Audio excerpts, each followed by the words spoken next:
Yeah. Good morning, everyone. I'm delighted to welcome you all to this roundtable on the regulatory environment for the online gaming industry. Online gaming is one of the fastest growing industries in the country.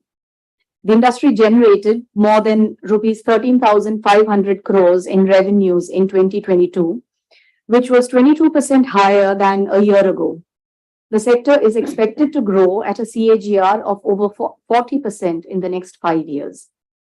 According to a report by EY, 42 crore Indians played online games in 2022, compared with 30 crores in 2019. At least 600,000 Indians participated in esports competitions this year. While the pandemic played a big role in this growth, rising popularity of esports, growth in internet penetration, and cheap smartphones also contributed. However, the current regulatory environment for the online gaming industry is fragmented and unclear. This creates uncertainty for businesses and investors. By creating a clear and uniform regulatory framework, India can provide businesses with the certainty they need to invest and grow. A nurturing environment can boost India's economy and create more employment opportunities for its young population. The online gaming industry in India is also battling challenges such as negative social perceptions and the threat of financial irregularities and fraud. Before I welcome our lead speakers and participants of this roundtable, I would like to say a few words about Policy Circle. Policy Circle is an independent media platform dedicated to in-depth coverage of the Indian economy, policy, and governance. It caters to an audience of policymakers, industry executives, journalists, and academics. Now, I'd like to introduce the distinguished speakers of the inaugural session. Our session chair for the day is Dr. Aruna Sharma. Arunaji is a Delhi-based economist and policy analyst. She's a 1982 batch IAS officer and retired as secretary in the Ministry of Steel, Government of India. Earlier in her career, she also worked as secretary, Ministry of Electronics and Information Technology, and as additional chief secretary, Madhya Pradesh government. She earned her PhD in development economics from Delhi University. Arunaji is also the co-author, along with Vidushpat Singhania, of the report Skills or Chance, Untangling India's Gaming Regulatory Web, which we'll be releasing in a short while from now. Our keynote speaker for today is Justice Mukul Mudgal. He has practiced law at the Delhi High Court as well as the Supreme Court of India. He is an authority on sports law in India and has successfully represented several sports persons as well as delivered important judgments on sports litigation. Justice Mudgal is a member of the Court of Arbitration for Sport, Geneva, and Honorary Secretary of the Indian Chapter of International Law Association. We also have Roland Landers, who will be joining online. Roland is the CEO of the All India Gaming Federation, the apex industry body for online gaming, including various business verticals such as pay-to-play gaming, game development and publishing, and Web3. Prior to the AIGF, Roland has held leadership positions in the media, entertainment, and sports business. We also have Srinath Sridharan, who is a strategic counsel with leading corporates across diverse sectors such as automobiles, e-commerce, advertising, and financial services. He also holds board memberships in companies across multiple sectors.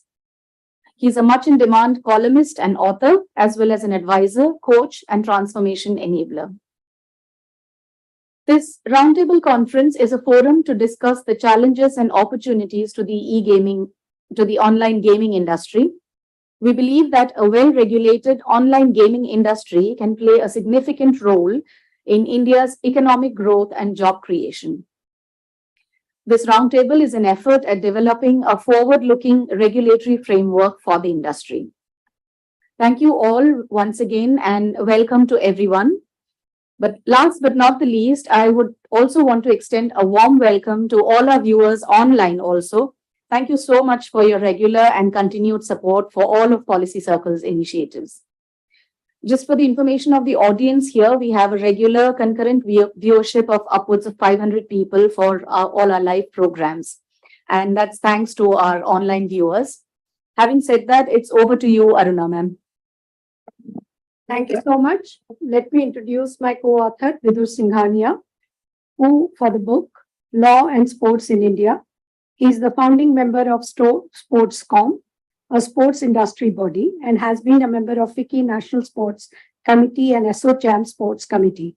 He has also been on the legal committee of All India Gaming Federation and Federation of India Fantasy Sports. Vidushpat regularly advises state governments and countries on formulation of gaming laws, as well as on M&A in the sports and gaming sector. Now, to start off this and kick off the session, you will find that we have split it into 3 sessions. One, of course, is the inaugural. And after that, we have 3 sessions to it. On one session, we'll be focusing on the sports and e-gaming and the policy issues which are burning. Second session, which is a very hot topic today, on the taxation, direct and indirect, how it is emerging, and what are the serious pain points and understanding points among the policymakers. And third session, we'll be talking the importance of SRO, because we find that the gaming industry people are not able to come together into a strong formation of SROs. And the ministry has put a red carpet for the SROs to initiate the talks or initiate the parameters. So in this session, of course, you will find that I have a combination of lawyers as well as the gamers and the journalists, all 3 put together, who have an understanding of the industry, and that is how we will go ahead. So to kick off the session, as you will be having me in the next session as well, I will stop here and I will request Mr. Mudgal to take over. Thank you. Thank you. I mean, a little correction to my biodata. Okay. I'm no longer a member of Court of Arbitration of Sports. Okay. Thank you. Only post I hold today, and only post I hold today on sports is the chairmanship of Governance and Audit and Compliance Committee of FIFA. Okay. That's the only thing I hold. Okay. All right. Good morning, everyone. In 2010, I had written a book on sport law. At that time, Vidushpat was my research associate. And he eventually became a co-author in the second edition. So there it has been noticed that horse racing depends on the skill of the horse as well as the rider, that is the man. Now, the Supreme Court in K.R. Lakshmanan's case, and I was fortunate enough to be a counsel for the petitioners in that case in Supreme Court, held that horse racing, betting on horse racing is a game of skill. Thereafter, Karnataka and Madras High Courts have also taken similar view. And it is very clear that wagering on games of skill is not different from gaming. Now, that betting should be legalized was formulated in the IPL report after the scam of in the cricket industry, and it was strongly recommended that the betting in sports should be legalized. There were reasons for that. One is revenue generation. The other was generation of employment. Then black money reduction and underworld funding reduction. And above all, betting patterns observed could indicate that there is a likelihood of match fixing or some untoward activity. So these were the reasons why our IPL report, and again, Budhishpat was the secretary of that committee, IPL committee, which recommended that betting in sports should be legalized. Thereafter, Justice Lodha committee was appointed, which gave extensive suggestions and directions for PCCI. And they also recommended that betting in sports should be legalized. Not only that, this was followed by the Law Commission of India, the statutory body to recommend law changes, and Law Commission of India also recommended the same. So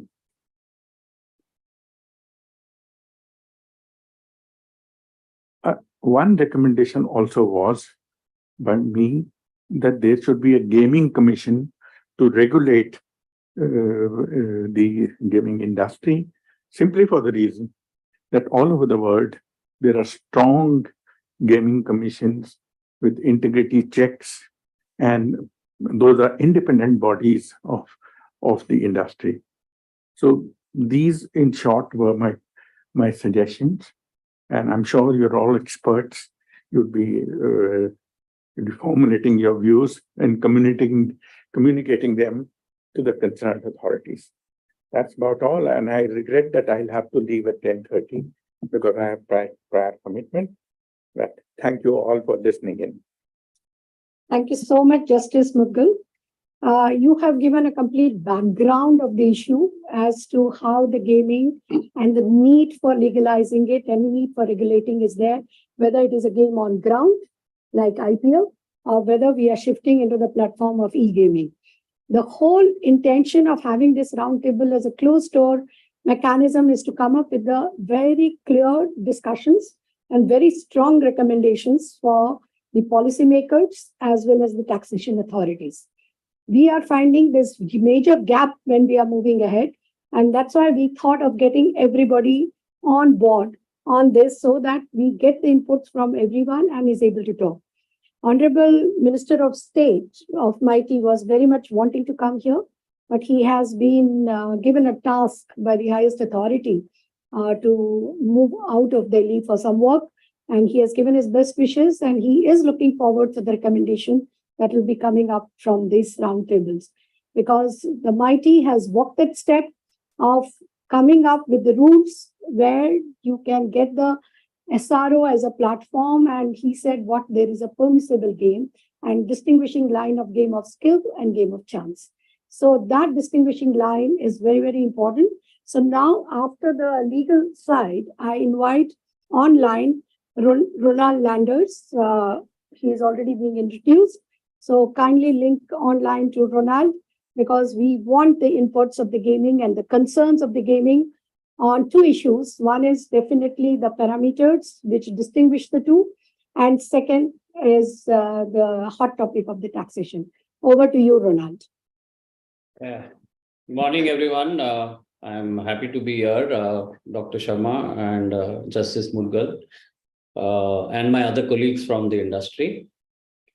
In the industry, as we saw, Sajna did mention about some figures, but I would like to focus on just a few of those. we really are at, the crossroads as an industry. And maybe it's a good time to discuss the changing policy landscape like this roundtable intends to do. But I just wanted to, take a step back and see where we were about 6 months back and where we are today. And one can see that clearly, the landscape is changing. I don't want to repeat the figures, but just touch upon two of those. One is that there were about $2 billion in FDI that came into the sector. But more importantly, till June of 22, there was a 1.5 billion inflow of FDI, and that's significant. The industry, was growing consistently at a CAGR of 30%, and well within the reach of achieving and contributing to this $5 trillion digital economy, but the industry itself reaching 5 billion from the current 2.5. The rules were out, as we all know, and things were looking extremely bright. People were innovating. There were gaming companies that were innovating, especially in the game development side. The entire experience for the users. So things were looking extremely bright for a sunrise sector, as it should be. Cut to where we are today, and obviously there were two issues, I think, that the industry since inception has been facing, and some of the faces I see in the group today have been colleagues of mine since inception, before the inception of AIGF in 2016, even prior to that, Vidush included. But what we were seeing, that the overhang of the taxation was always there on the industry, and likewise the overhang of the ambiguity in regulation. But in the last 1 year, all of that were trying to be put into place, and that really augured very well for the industry. Where we are today, obviously, I think that with the announcement of the new tax regime that is yet to come into play, maybe from October 1 onwards. But what that has prompted is that there have been a lot of reactions, most of them negative, because companies, and we as AIGF represent the largest gaming ecosystem, more than 150 members, and the majority of them being the medium to small scale enterprises. Now, we've seen not only retrenchment, we've seen also company closing down. Some of them have been reported in the media, and we are still evaluating the complete impact.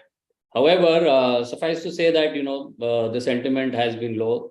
We all know that the investors collectively, the collective of investors also wrote to the Honorable PM on the matter. This is going to have a dampening effect on the investor community.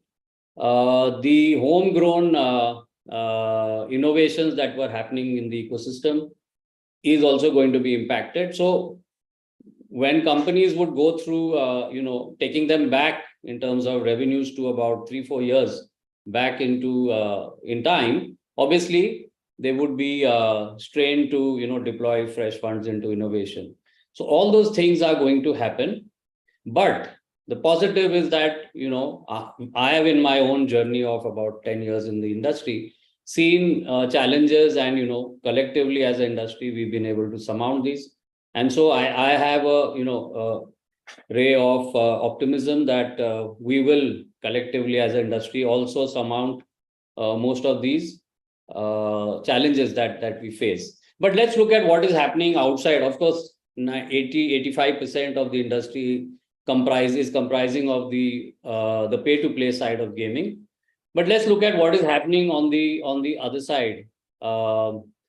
AIGF has also broadened the canvas, so to say, in the last 2-3 years, and we've also looked at the game development and the publishing side, Web3 side of gaming. And we've seen recently that, companies such as Krafton and Pokemon Go in the last few months have announced sizable investments coming into, that's the publishing side and the game development side. And as we all know, the new GST regime does not, it makes the distinction between pay to play, the games that are for money consideration and those that aren't. And hence, I believe that, that side of the gaming, the development side, the publishing side, the non-pay to play side, esports, all of these have immense potential, and that we would, a lot of these companies would continue to invest and expand the scope. Also, state governments and the central government also have been welcoming inputs within the development of, the gaming ecosystem, where they're talking about developing gaming hubs as well as centers for excellence. And this is happening and across the country in various states, and AIGF has been at the forefront very recently with the Karnataka state and Tamil Nadu discussing what we can collectively do to kind of increase investments as well as jobs in the AVGC segments there. As we all know, 86% of India is a mobile first market, and so with the introduction of 5G, we will see widespread uptake of esports, and where PC penetrations are low in a country like ours. So smartphones will be the preferred choice, as I alluded to a while ago. And then the tech developments, especially within AR and VR, which will enhance the overall experience for gamers. And as we know, as we speak, cloud gaming and all of these tech developments are happening. So I would like to say that, AIGF strongly believes that the gaming ecosystem and game development will prove to be an integral to, the achievement and contribute to the $5 trillion digital economy. I think that, as an industry, we have a great deal of upward trends to look forward to. And I'm hopeful that, today's conversation, we laid the efforts in making India a key player as envisaged in the global gaming ecosystem. So with that, I would like to end, and thank you so much for having me here. I'm sorry for not being there in person, but thank you for having me contribute to the discussion. Thanks. Thank you so much, Ronald. We would have loved to have you in person and meet up in person, but then the tech enables us to be connected, so that's a great thing. He has really pointed out very clearly and ended up with a positive note. And the whole idea of the roundtable is that the scope is there, the possibility are there. There are pain points, but that pain points has to be resolved amicably by correct logical suggestions. The entire taxation confusion which is coming, and that is where I always insist on discussions with outside the gamers also, because one solution could have been an escrow account, because then it's a flow. It is not your income like you do among the builders and the construction company. Good builders put all the money they collect from the people for the housing in the escrow account, construct it, sell it, and the profit is something which is subjected to taxation. So these things are very important for you to consider. And I'm very sure your chartered accountants and others should advise you on these when you're moving ahead. Now, I will again online like to request Mr. Srinath Sridharan to join us. Good morning. Good morning, Mr. Srinath. It's wonderful to have you here. And please go ahead. Thank you, ma'am. And thank you, Sajna and Anil, for putting together this important topic to debate. I want to take the next couple of minutes to speak about this policy issues more as a policy researcher. I think everybody on this in this conference and those who are watching it knows enough data about it. And also we all know that October 1st is a very critical time for the sector with the sword of GST. I think it reminds me of the old conversation about retrospective tax that we all thought we got away with in India. And I think this would be the largest value of, if at all, some of those cases go against the industry. The lens that I want to look at it is not from economics or business or valuations. I think we'll have to look at it from changing social demographics as well as policy making in the 21st century. I don't think we can make policy making as we did in the previous generation, especially when we boast our young demographics to be our soft power. And I think that's a big challenge. I've spoken about it in the past. I think this has been the demonstration of a poor thought process and inconsistency of policy, especially when it came to Digital India initiatives. So online gaming, the way policies have been thought through and taxes have been applied, I think it's a problem. It has one basis, according to me. The challenge is it is looking at this entire sector as if it's a sin industry. The other sin industries are tobacco, alcohol, gambling, horse racing. And we all forget that most of the Indian states formally run their own lottery system.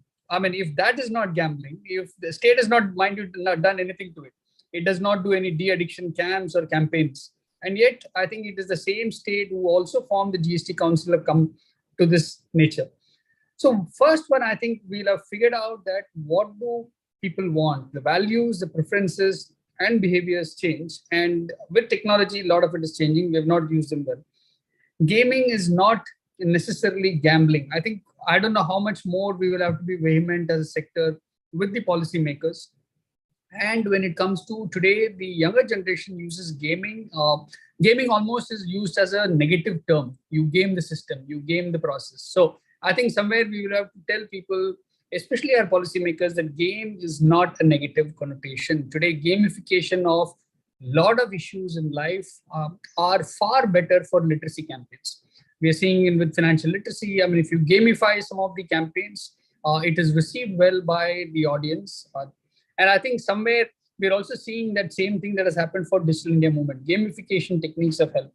So how do we bring this construct of gaming and how do we bring this differentiation between gaming and gambling? I think it's a very, very thin line. Can we talk about problem solving aspect, skill acquisition aspects that we are doing? Can we talk about how can the online gaming industry help a progressive India for the future?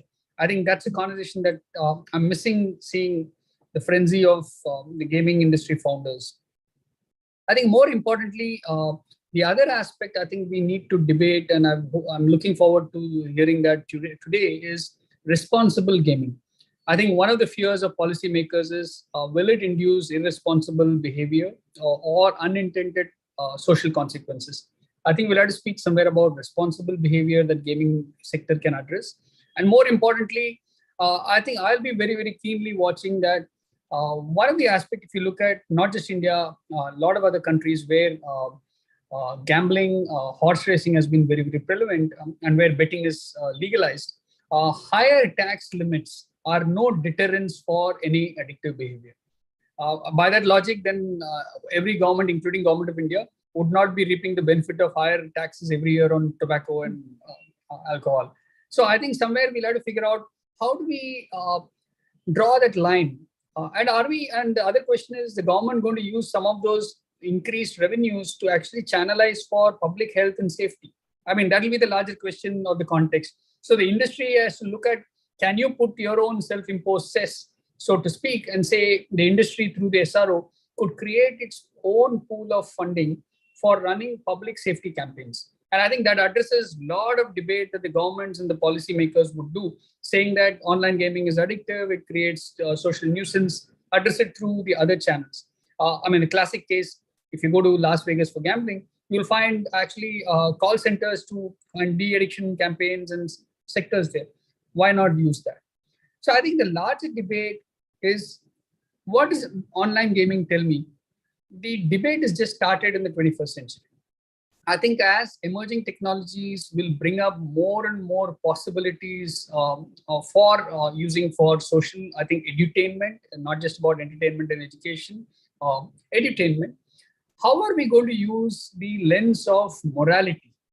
I think I will argue that it is very difficult, if I were a politician, whether belonging to the central or the state, to actually oppose gaming today. It's a run-up to an election year. So I cannot take a public stand that gaming is okay. So I think we are unnecessarily bringing morality conversations to policy making when nobody can accuse of us. So which is why industry has to speak about fairness, privacy issues. How do you ensure that de-addiction problems can be sorted? Otherwise, we will never be able to budge, turn the needle from morality. I think it's an unnecessary confusion of morality and gaming, and very difficult argument to make because everybody would say, oh, everything is needed. And the same lens, if you apply to the sin sectors, and that's my worry, can we somehow make an argument that gaming is not a sin sector? With that, I leave it back to all of you for discussions. Thank you and wish all of you a productive day and discussions today. Thank you so much. You have flagged a very, very important issue about the way the policy people think it's their moral responsibility to prevent the addiction or to go ahead with this kind of a sports which is shifting into 61% owner smartphone people right in their hands. So in the sense, they don't have to move out for gaming. It is something available with them, and whether it will have an adverse effect into their behavioral pattern. And with that lens, they think that taxation is the answer, and which very rightly has been pointed out, that taxation has not stopped anything. In fact, we used to joke that whatever amount wages we are spending in Manrega, one day, that number was exactly equal to the excise revenue of the government. So in the sense, we used to say that it's a conduit which is going from one place to the other. So exactly on similar lines, it needs more of an education. And I strongly support to what you said, that gaming is a very good instrument to close the digital divide. It's a first introduction to the people to the exposure of digital use, and then they graduate to the digital payments, then they graduate to other things. So in the sense that digital gap covering the gaming is for education, it is not just a game, it is for education as well. And that side has to be flagged very strongly, that this is something which no other way to expedite the way this benefits can reach and this divide can close when we are moving ahead with it. So thank you so much for flagging these very, very important issues and many more, which of course we'll be documenting it when we move ahead. Now we come to the place where we release the booklet, and then I'll request Vidush to talk about this write-up, why we thought of writing this and bringing the entire issue on table, so that the recommendations from the industry, from the legal point of view, from the users and from the policymakers all converge together. So for the release of the book, so please, I think we can cluster, all of you can do, and if the camera can move to everybody, it will be great. Yeah, you come this side.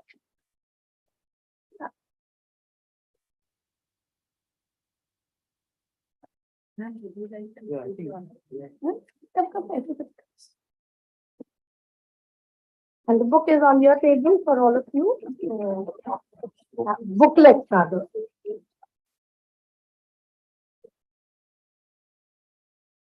This is an art master. To open up. To open. Yeah. Not take too much and take it out. Right.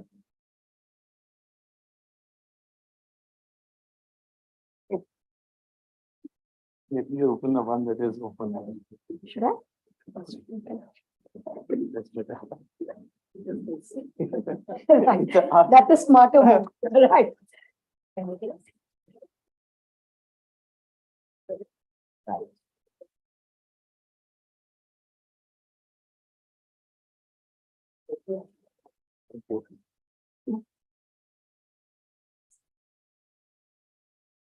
Over to you, Vidush. Good morning, everybody. I think the inaugural session we've heard Justice Mudgal actually giving a perspective right from his days as a lawyer when he actually argued the Dr. Lakshmanan case, which as lawyers and as lawyers to gaming companies, we've all quoted extensively across all high courts, across all our opinions. So I think we owe a bit of our legal fees to him on that. So I think thank you for that. Srinath also brought about really interesting points, and I think very issue to some extent has been tackled with the meaty saying that it's no more really a moral issue because they've come out with rules. But again, inevitably the politicians and the bureaucrats, when the election time is coming up, do consider it. So while as utopian view we may think that it is not a moral issue, but eventually prior to election everything becomes a moral issue. So but yeah, it's a very important point. Responsible gaming, again, something that I've been reading. The EGF has been doing really good work. AIGF has been doing really good work. They are coming out with, I think, de-addiction issues. They're coming out with helping in dementia. I think during COVID, a lot of the gaming companies actually ended up distributing a lot of masks and a lot of other equipment to the needy. So it's not that the gaming industry is not doing. It just needs to be publicized a bit more. I think that's something that we can do. Why this paper? Now, what we felt is, yes, there is a chatter that is happening. The meaty rules are excellent. It's a really something that will spur this industry. The AVGC policy, along with the meaty rules, are really going to spur this sector. And to all credit to Rajiv Chandrasekhar ji for coming out with such a comprehensive rules on that aspect. Certain things which we thought were missing, which required an independent view, because all of us as gaming companies, as federations, as people involved, have certain biases built in. But I thought there is some legal arguments or some issues that needed to be looked independently. And I think that's where we, Aruna ma'am, and we thought, let us just put it down. Let us make it an aspect of discussion. We're not saying we are right. We're not saying we are wrong. We just want this to be points that need to be discussed. And I think that's the reason we have this roundtable, that we want these issues to be discussed and have a conclusion which is quite understood rather than just going with the flow. One of the issues or the ambiguities we thought in the rules that has come in is that they seek to prohibit any wagering on an outcome of an event. And that is such an ambiguous statement that if somebody interprets it strictly, the entire real money gaming industry will go down the drain. And from what I understand, the whole reason for making these rules was that they wanted a proper structure, a proper central regulation, which would spur this industry, and they will remove any policy ambiguity in the sense of what games are allowed and what is not. But with this kind of wording, there I think some more ambiguity has been built in. Why I particularly say this is because, one, when the SRBs are formed, they will have to function within these rules. They cannot go beyond these. The second issue that will also come in is aspect that if an SRB allows a game, that they say that the game is approved. Practically, when we deal with the police officers, with the authorities at the lower level, or even with GST authorities, to what extent will they accept that kind of a decision of a self-regulatory body, which is not a government or a sovereign body, or a body having sovereign backing? Because to explain to a SHO or a IO that I have got some certification from a self-regulatory body is itself a task. So I think that's going to be a challenge that the industry is going to face. And I think that's a part of our recommendation that maybe we need to address that a bit better. The second issue I thought we've discussed in the paper is effective implementation. Now, SRB or SRO can only go to a certain level, because that's we've seen in ASCII, we've seen in the BCCC. So it's various self-regulatory bodies in the advertisement or the broadcasting space. At the most, they can pass a remark, a reprimand, and maybe an expulsion from the membership of that particular self-regulating body.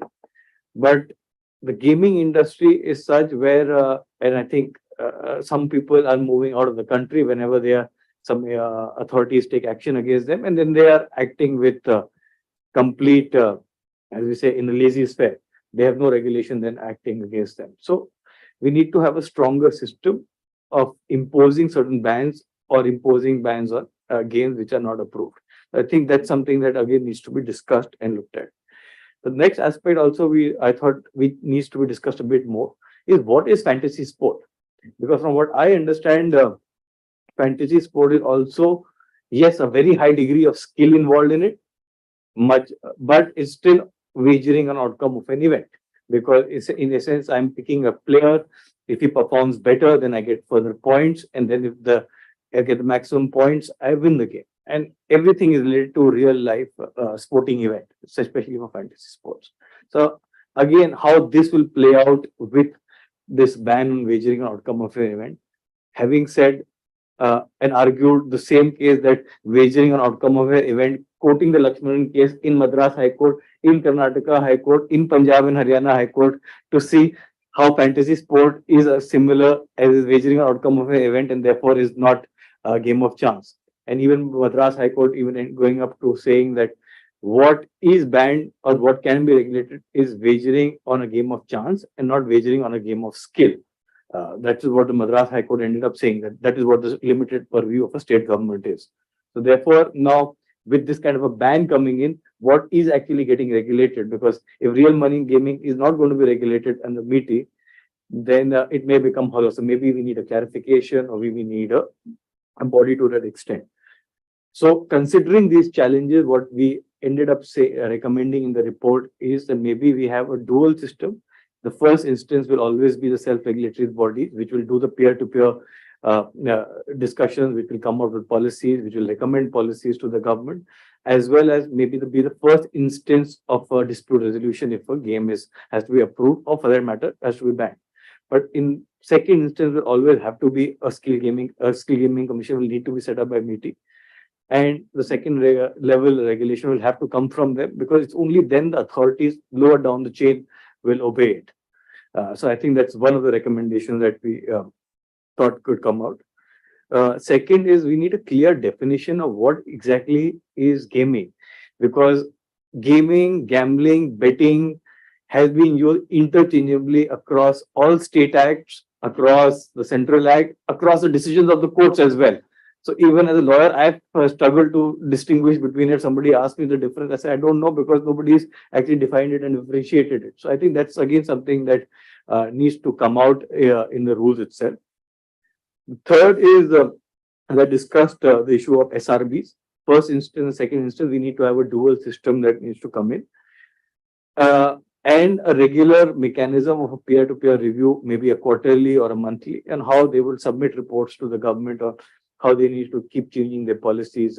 Because it's not only the MITI policy that is going to affect it, it's going to be the AVGC policies, it is going to be the Ministry of Information and Broadcasting policies. So it's multiple policies, multiple levels. So we'll have to create some kind of task force which will include all of the departments of the government, including the SRBs, who will then have dialogues to come out with a better regulation of this industry. It's an excellent start, these new rules, but I think we need to achieve a bit more. So with that, I thank you, ma'am. Thank you so much. So for bringing it out, and you will find that the third session, we have especially focused on the SROs, because that will be the trigger point for the next levels of SRB and the regulatory body which the government will bring. And that is where we find a big vacuum of SROs coming up with the parameters.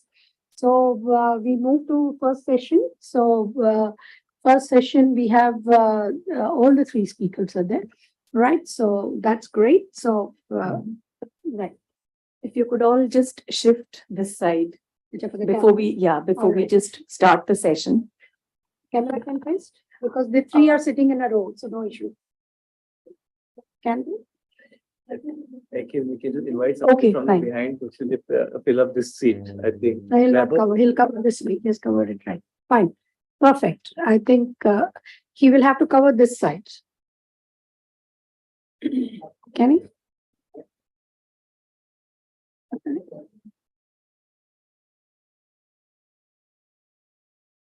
He's got it.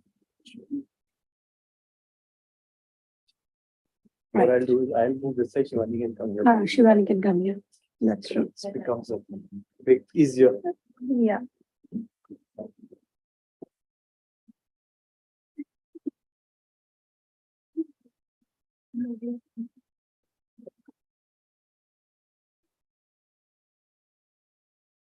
So a seat each. Come here, Shivani.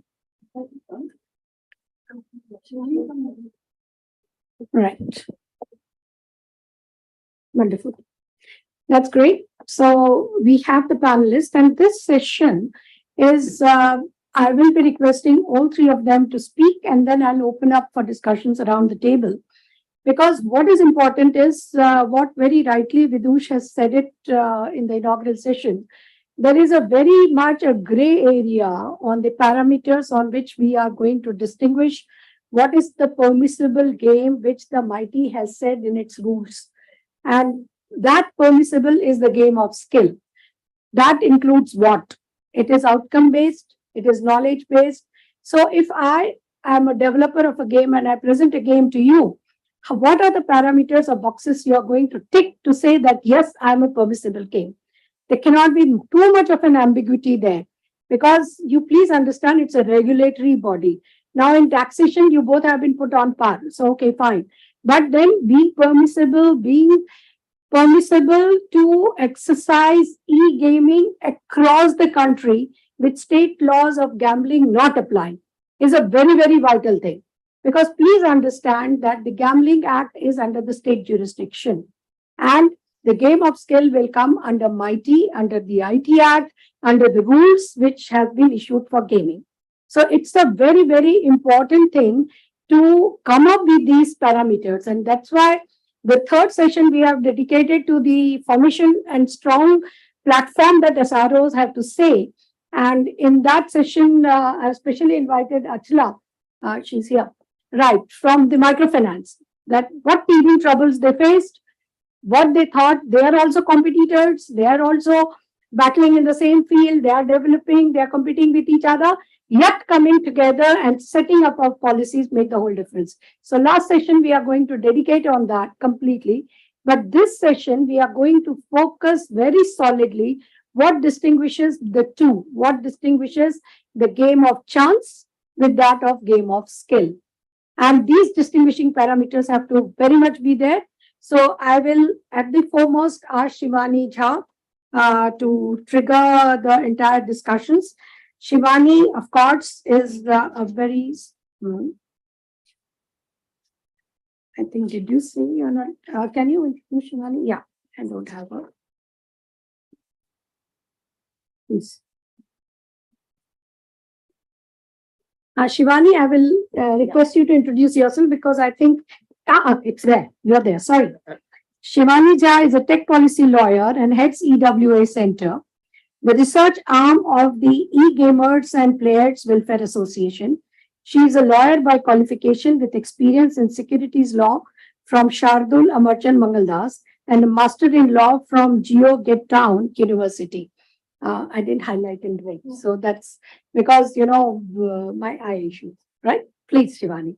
And after Shivani, I'll request Rituja Paul, who is also a legal background by education.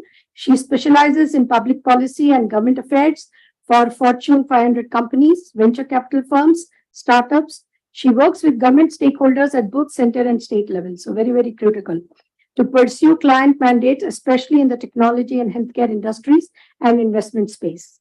And then, of course, we have Devbhuti Bakshi, is Director Public Policy at E-Gaming Federation. She is currently leading policy advocacy and outreach for the online skill gaming in India. She works closely with the Ministry of Electronics and Information Technology to formulate policy for regulating the online skill gaming space in India. Devbhuti is also an influencer in other technology policy initiatives such as data protection to ensure safe, open, and trusted internet in India. So you will find these smart three ladies are covering our entire space and walk, that when we set the parameters, how we advocate those parameters, how we convince those parameters, and how we take it to the policymakers table when we are moving ahead. So over to you, Shivani, please. Yes, thank you. Thank you so much.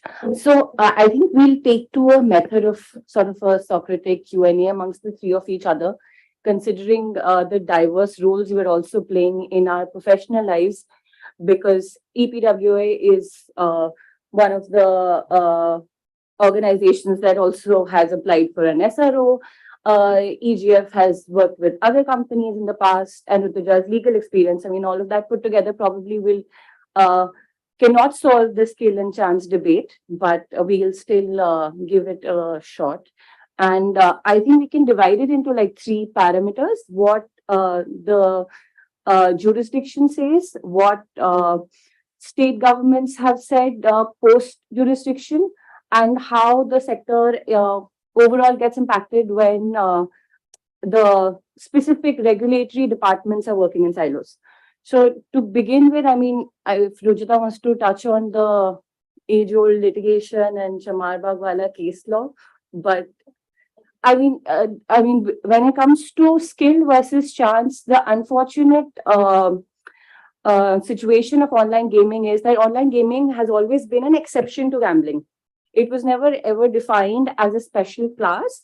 Only up until the IT rules came up, where online gaming intermediaries were defined. Permissible online gaming intermediaries were defined as online gaming intermediaries that end up getting a verification mark from any of the registered SROs, which MeitY were registered. Now, while the law exists, the infrastructure or the regulatory bodies do not exist as far as online gaming intermediaries are concerned. In the absence of that, it does not mean that we've all gone back to square one and all games of skill are actually like gambling, or all games of skill are gambling. Legally, it doesn't mean that. But given what is going to happen in the next 2-3 weeks and how online gaming has now been, especially because of tax regulations, again come back in the gray bucket, I think Rutusha will touch on that now. Hi, folks. Morning. Thank you for having this session. And Shivani, thanks for the context. I'm sure the session is structured in a way that we will delve deeper into what the regulation is going to look like and what the judicial precedents have set on what can be a game of skill, what can be a game of chance, and what is the thin line of difference between a game of skill and game of chance. To start off with, and we've had these discussions at several points in time in different forums. It's that when the preponderance of a skill, a skill versus a game of chance, is when the outcome is based in the hands of the player beyond and is in their control, it's a game of skill. If it is not within their control, it's a game of chance. And that's been the premise, largely speaking. I thought it would be interesting for the session here today to discuss a little bit more on the technicalities of what entails a game of skill. What kind of characteristics of a particular game should one look at when they're trying to assess whether it's a particular game of skill? And Eugene Nagoski had an interesting paper where he has come up with these components which sort of break down what should be a good gaming component. How do you define or assess a particular player in seeing whether they are able to actually play a game well and have control over the outcome of the game? And he divides it into a bunch of segments. And the first one is on sensory motor control, which is, your hand and eye coordination, or it is balance, reaction, or rhythm, or even, mouse and key, the way you hold your mouse and keyboard and you play with it. The second segment that they divide it is in cognition, which is strategic planning, memory retention, problem solving, management of how a player is playing a particular game. If he is running into a particular issue, how does he break it down? Is there a particular strategy starting to play the game with such that he's able to actually consistently have uniform performance toward the end of the game? The third item that they look at is social competence, which is largely, you look at it as interaction, or you look at it as engagement or empathy towards your other co-players, or generally just working in a team, so mutual support for your other team players in the game. The other item that the paper looks at is personal competence, where it's basically awareness of yourself and self-critique, self-observation. At which point do I get tired? Which point do I actually pick up the pace better? Which part of the game is really efficient that I'm really good at? So can I get there faster and then get an advantage over the other players for myself? And the other item that was very interesting to me, and this is, to the earlier point that Aruna ma'am made about bridging the digital divide, is about media literacy, where he says that if the player has the understanding of the media design, or has media knowledge, or has, is able to regulate or use the device better, or, actively communicate or set up the interface better, he's able to play better. For instance, and we can take an example of, say, a Pokemon Go. If the player knows how his mobile phone is playing well, and the way he has to throw the phone, throw the ball at the Pokemon to be able to catch it. If he knows his device well, if he knows the interface of the device well, if he knows how modern or not modern his phone is, he'll be able to catch the Pokeball faster. So things like these constitute what could be a game of skill versus a game of chance. And I thought that will be useful for us to also discuss further on this table today, because we've talked about what all courts have said, which is collectively that, games which have an element of skill, be it rummy, be it poker, or any kinds of fantasy sports, have an element of skill, and therefore they don't amount to gambling or betting, but amount to a game of skill with certain elements of wagering in it. But what does that essentially entail in its in small elements, which will differ for each game, but these certain aspects of it would be useful for us to, I thought, discuss. So that's all I had to say.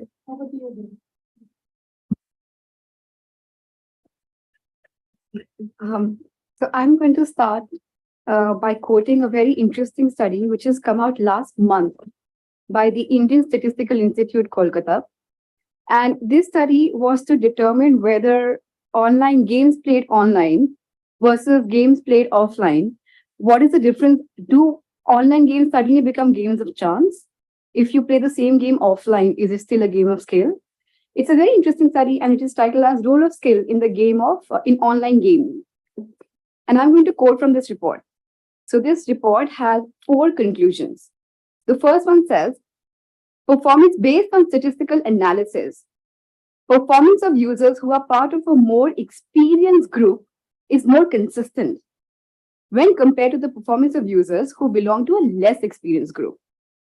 The second conclusion says, game experience, let's say we measure experience, we measure the success as a win percentage. So if you have a higher experience, you will have a higher win percentage, which implies that there is a correlation between experience and skill enhancement. The third conclusion is, users belonging to a more experienced group have better win percentages than users belonging to lesser experienced groups. And the fourth conclusion says that users experience an improvement in skill as they play more number of games, and this skill translates into more winning and winning percentage. The final conclusion of this report says the long-term success of players on online gaming platforms is predominantly driven by skill, and that chance is immaterial in the long term. Now, let's just wonder what really leads to these kind of conclusions by a highly reputed institute of eminence in India. Why should more experienced group experience higher win percentages? I mean, what is it really that distinguishes them from people who have lesser experience or lesser ability to convert their winnings? This study itself will be a basis to distinguish skill and chance. If a more experienced group is experiencing a higher win percentage, it really has to correlate with the skill set that that person is picking up on the way, and the ability to put their strategy into action, ability to analyze it improving over time. This itself cannot give you the same result as chance. If you are playing a game of chance over long term, there is no guarantee that you will have a higher win percentage over term. However, if you're playing a game of skill over a long term, there is a guarantee that you will improve at that game. Your ability to analyze your strategy will improve. Your experience will lead to a higher win percentage. So this is a very, very important and critical empirical evidence, statistically proven, that there is clearly some distinction between skilled players who have a skill and players who are just probably predicting or betting or doing sports prediction, etc. And that involves a higher chance elements. Now that we have established this statistical and empirical evidence between skill and chance, I would like to also say that over the years, many high courts, in fact, let me first start with matters which are currently in courts of Tamil Nadu and Karnataka. Tamil Nadu, we have a court hearing going on as we speak, in the sense that the matter is sub judice, and Tamil Nadu has been trying to figure out what is the difference between online and offline gaming. Are online gaming chance and offline skill? And to this, I would like to say, there have been several court cases which have been ruled and which have clearly established that games of skill, even when they're played online, do not translate into games of chance. This has been upheld by the high courts of Kerala, Karnataka, and Madras. Similarly, there are 4 different high courts which have distinguished that games of skill and games of chances are not the same. Karnataka, Rajasthan, Punjab and Haryana, and Bombay. Despite all of this, it is very unfortunate that the civil society at large, the gamer community, and in fact, several stakeholders in this ecosystem are still confused about games of skill and games of chance, which results into unnecessary litigations, rhetoric arguments, rhetoric explanations. And this unfortunate situation arises probably also because, as an industry, as I'm representing the gaming industry, it arises because probably the industry requires to do much more in terms of awareness campaigning, in terms of generating user awareness about what is skill and what is chance. We are found lacking in probably conducting much more cohesive national level awareness campaigns around skill versus chance. Up until now, we've been doing stakeholder sensitization at the government level and at the courts level. But I feel now we probably need to reach out to the civil society and get gamers involved, get game developers involved, get child psychologists involved, mental health experts involved, parents involved, students involved, to kind of probably try and, let's say, create some simulation exercises for them to experience that if they are playing a board game or a card game offline physically, vis-a-vis if they take it online on a simulator, is there any difference in between the way they play, the way they experience their winnings or outcomes?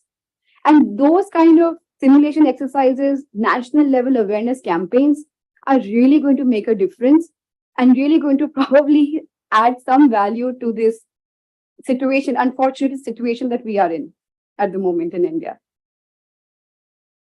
Thank you so much. The 3 of them have really brought it out very well. If you look at it, that one thing is settled in the courts, that there is a difference between game of chance and game of skill, even though payment is there, right? So that thing has come out very clearly, court by court by court by court.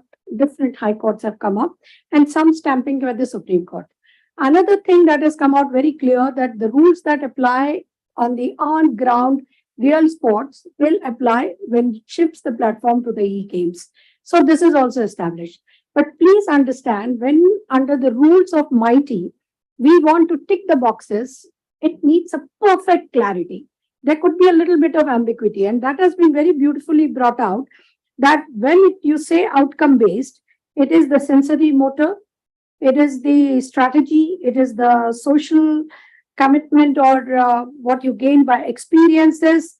It is talking about the self-assessment skills, that which part you are more skilled and not being skilled. Then it is also shown by the statistical evidence that has been brought out very, very well. And this confusion needs to be cleared, because please understand, when the SRO is doing the first screening and recommending to the SRB will constitute the people who may not be brilliant in gaming, but who are brilliant in assessing the parameters what has been given. So you give the parameters and they'll compare with it and they'll say, okay, yes, yes, yes, yes, yes. If there is an ambiguity, they'll switch it back. So that how clear can we make is a challenge on the table. We have 2 beautiful papers which they have really sort of pulled it out and very relevant. So we are thankful to all of them for bringing it out. Now I open it for discussions. Please feel it, or you can raise your hand so that we have some order into it. Please go ahead. Anybody who wants to contribute on this?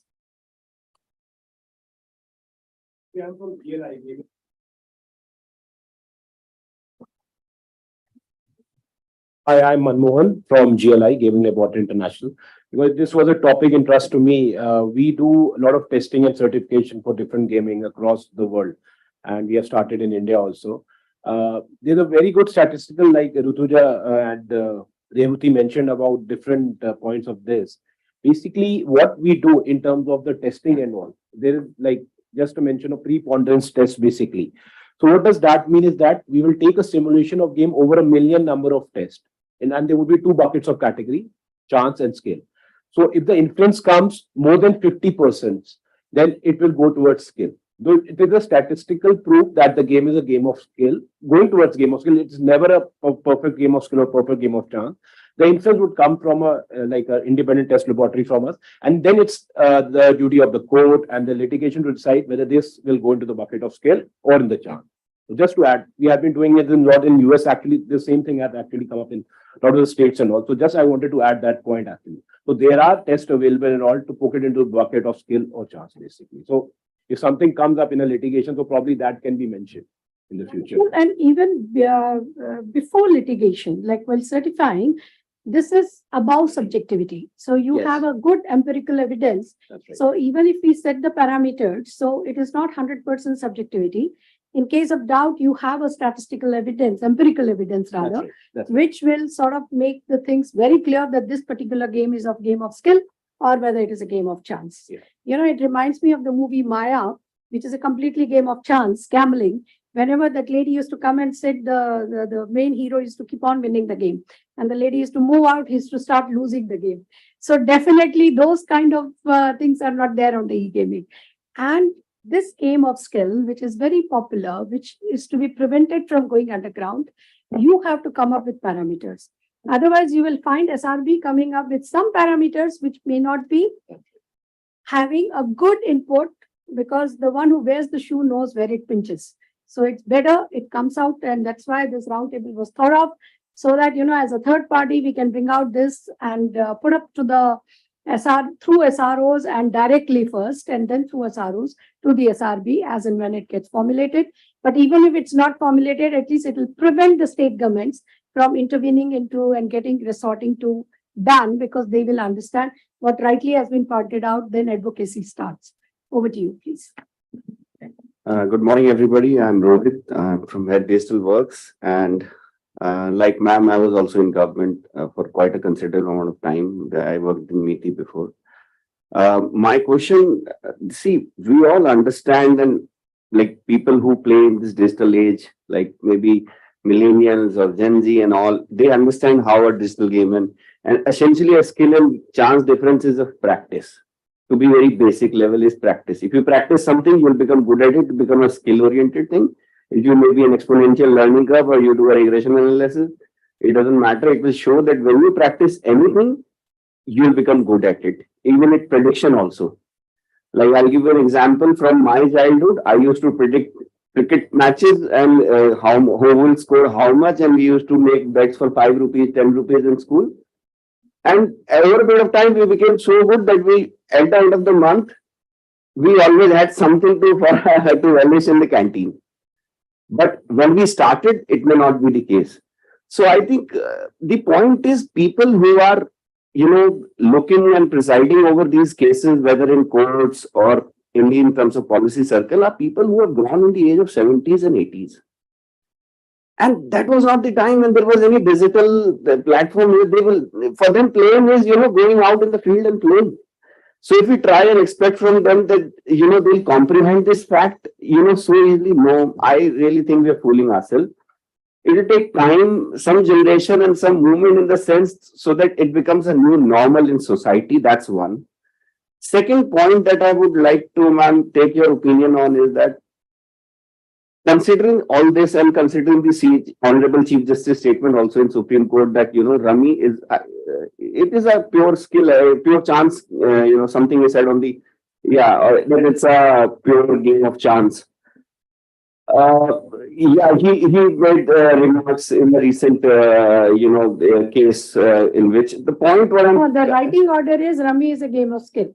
That is, I'm just saying that was not covered in the point of official thing, but that was his remarks in a case. I think the clarification here, I think what the remark was not on Rummy as a game of skill or chance. I think it was on the line that I think everything involves wagering. And that is where I think that is the remark, that everything involves wagering.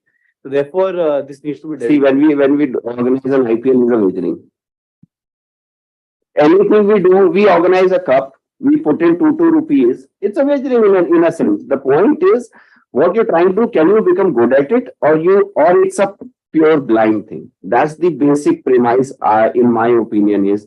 But to sensitize the question, coming to the question to cut it short is, ma'am, what should be, according to you, considering the government culture and considering the people at large, India as a society, should be the way out for the gaming company? Not to think that they are right, but the point is how they should reach out to the masses so that they understand what it's all about, and in a simpler form, how does it make sense to them, so that they don't fall prey to everything that, if a kid is playing online, he is doing some kind of betting.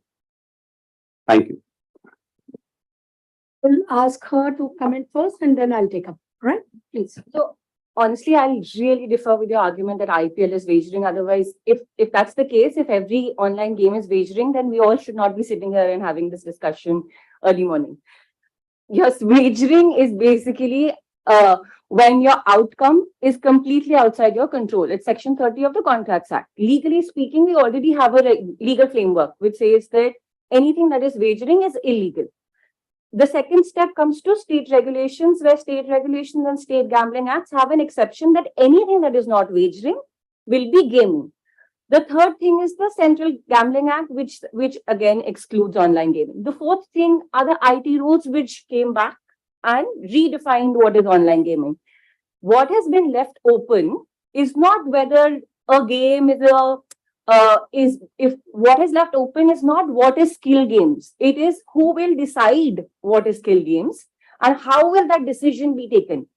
Now, that has unfortunately been given away to the self-regulatory bodies instead of MeitY coming up with the list. This self-regulatory body can, or the multiple self-regulatory bodies can choose multiple ways to do this, right? We either say that, okay, only court-approved games, which have already been adjudicated in court, will continue to remain skill games, like a fantasy or rummy. But that again has a problem. In certain states, physical rummy is legal, but online rummy is not. Now that is an ideology thing. So we have one more pillar here. There's regulation, there's law, there's self-regulatory bodies. Now we have a civil society pillar. This civil society pillar is what is interfering in the adjudication, but the IT rules have made it very clear that, online gaming intermediaries, only the self-regulatory bodies can now decide what is a skill game and a chance game. As far as tax computation and all of those other factors are concerned, because of which there are companies that have gone to court to reject that, that is on the grounds of these four things, that we have 70 years of jurisdiction, there is an act, there is legislation, and that is why it is being challenged. Otherwise, it's not like a tax notice can't be challenged without grounds. I'll now pass it on to ma'am. But because IPL is not wagering. No, I said in a different context, I think. Right. That you can have over lunch, right? Okay. Thank you so much, Shivanya. Thank you so much. Because one thing she has made it very clear, that outcome is the guidelining factor. That is the first factor which has to come up.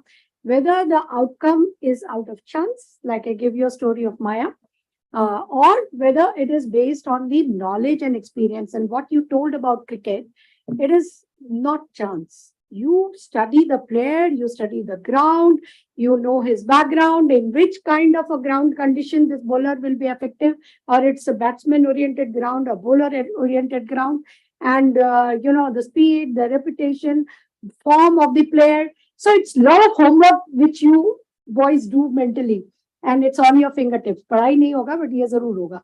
That kind of a thing. So it's a knowledge. And that is a skill.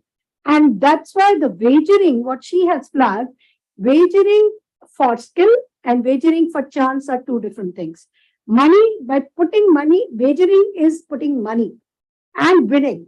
But how you get into that winning is the distinguishing factor. And what he has very rightly flagged with is the policymaker today's are a generation past, right? And the speed at which the IT is changing. But one good thing is the government has been receptive to this change. And that's why you must have found the privacy law thrice withdrawn, because there were problems. There are still problems in the present one, but there were problems. They're receptive to it. Gaming, they have decided on 3 tiers. It will not be the SRO, will not be the end voice. There will be 3 tiers. One will be SRO. So it is the peer group who understands gaming, who understands IT. So you do your cleaning and screening methods. Then the SRB, which is expected to be getting the list from there to tick the boxes in a more knowledgeable and informed way, and then the regulator, which will be the government itself. So that will rap on the knuckles, that will cancel the license, do something, go ahead with it. That is what it will be. So in the sense, the government have understood the limitation of catching pace with the IT and the kind of new developments that are coming. And that catching the space, they have put two tiers: who understands that technology, who understand the expansion, who understand the new things, and like a peer, they will be coming up with the other things. The SRB also has some civil society members like parent and some civil society. So the angle of addiction, and you talked about the addiction of child doing, like my son, he tells me, why do you want to shift the parental responsibility to that of the gamers? It is a parental responsibility. You must control तुम्हारा बेटा कितना देर तक gaming करेगा या नहीं करेगा. That's in your hands. You can't say that my child is addicted to it. Put one slap or do whatever you want, which I did, of course. So he was telling it's a parental responsibility, and that we have to educate people. Very rightly said that how do you educate your the people, the parents, and how to prevent that addiction? How in the designing of the game you have filters of age, you have filters of yourself setting the timelines or the money lines, right? So that can be done like you can block the internet sites. Similarly, here the parents can put on the mobile that beyond this money, it gets blocked. That technology, hardware technology can be developed, or a software technology can be developed as we move ahead with it. That once fixed, it will give 2-3 warnings and then block it. So that is what is going to make a difference. So that is a responsibility you have to go ahead with it, right? So yes, these SRO and SRB are welcome because you get very strong technical inputs to the regulator, who is in a different, what I'll say, the technologically handicapped generation, which is there today on the seat. So you have to help that technology handicap, but you must admire that generation is adaptive also. The learning curve is very fast. So help them out. That is what is important till that replacement happens and you get more technologically tuned generation sitting in the key places. So that is very important. There was somebody coming from here. Please go ahead. So greetings of the day to the house. Definitely, I do not bring that kind of experience. Please introduce yourself. Yes, ma'am. So I'm Srajnika Tiwari. I'm currently pursuing PGDM FM from Post School of Management. And I definitely do not bring that kind of experience as compared to the people that are sitting over here on the table. But from the past experience with me associated with Allen Carrier Institute, where we were whole soul working on making of the STEM-based products. And I remember that there was a point quoted by Devhuti ma'am that if the same set of board games are converted into the form of online games, that now what is going to be the scope or how the performance is going to be. So during my tenure over there, this is what we generally used to assess by user activity testing. So there we were able to jot down to this particular conclusion that if that particular education is being provided to them in the form of hands-on experiment, because that is what we as a team were working on edutainment basically. So the results were more into the form of the kids having interest in the board games. Now I have been also associated with Byju's, where Byju's was the emerging tech during the times of COVID. But as of now, we all know that it has been on the fall. And during the tenure with Byju's, we used to sell the product to the age group of 4 to 14, where they had integrated the gaming and the kind of cartoons that they had direct tie-ups with Disney. So when we used to have a conversation with the parents, the parents were like that our kid is not using the product anymore. He was interested in the product for 1 to 2 weeks hardly. And now that particular tab is not in his hands or usage anymore. So with the experience that I have had for the 2 years, I can definitely say that if we basically talk about the age group of kids 4 to 14, they're not that much interested in learning through online gamings and all. That is the point that I wanted to bring. To add one thing. So anyway, like real money gaming below the age of 18 is anyway now not permissible. Right. But to add to that, when you said this, it's a very important point because last year there were multiple states that were banning online games that are played with money, irrespective of skill and chance. So let's say someone is like Sir said that if you're putting in a pool anywhere that's wagering, that entire system was falling, because otherwise every chess game we've played, every tennis game we've played, every debate we've participated in was essentially a gamble. It was the participation fees that was getting passed on to the winner or the top three winners. Similarly, in case of Byju's, from what I remember, there were essay prizes or money somewhere involved, not in direct gift, not in direct like money coming back to somebody's account, but there were paid subscriptions. If courts were to actually go on and in the vastness of interpreting what Karnataka had said like a year and a half back, then FIFA, chess, any game on any education platform would have also gotten under the ambit of gambling. This is why the entire skill versus chance debate and discussion and analysis becomes very important, because in the if that were to be taken literally, an interpretation, everyone would have had to gone to court to like sort of defend themselves and exclude themselves from these enactments. Rutuja, do you guys have any closing points on the skill and chance? I just have one comment, which is a bit funny, I think, taking from what you said. I was representing AIGF at that time in the Tamil Nadu High Court. And one of the comments the judge made that time, because the act was drafted in that manner, he said, if me and my brother judge go and play in Madras Gymkhana, then the Madras Gymkhana is going to be held liable if we bet for 5 rupees or 10 rupees. He said, what kind of a law is this? And that is actually something that really turned the thing when he actually realized that the preposterity of that particular law, where he and his colleague judge were actually going play, the liability would come on somebody else, like the owner of the Gymkhana at that point of time. So, that kind of a thing.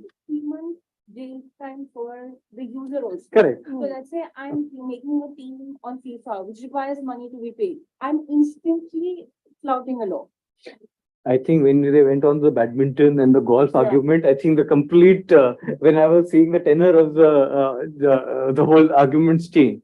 I think two thought, maybe, and this is just really putting it out there, I'm not expressing my view, is the Honorable Minister Chandrasekhar ji has said that what the MeitY is looking at is regulating the entire online gaming space. He initially, when he said, and this is a statement that came also on record, I think it's something he made in the parliament as well, that he said anything that is online needs to be regulated, be it a game of chance or be it a game of skill.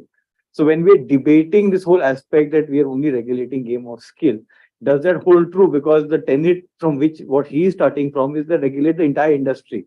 So maybe do we need another provision in the MeitY rule saying that game of chance is going to be banned and not going to be regulated, considering that point of view? So I'm just game of chances anyway, Panshubuna. That's not even a question. Go ahead, do it. You'll be in jail. No, here I'll just say what they are talking about game of chances. You need a license for doing a game of chance under the Gambling Act.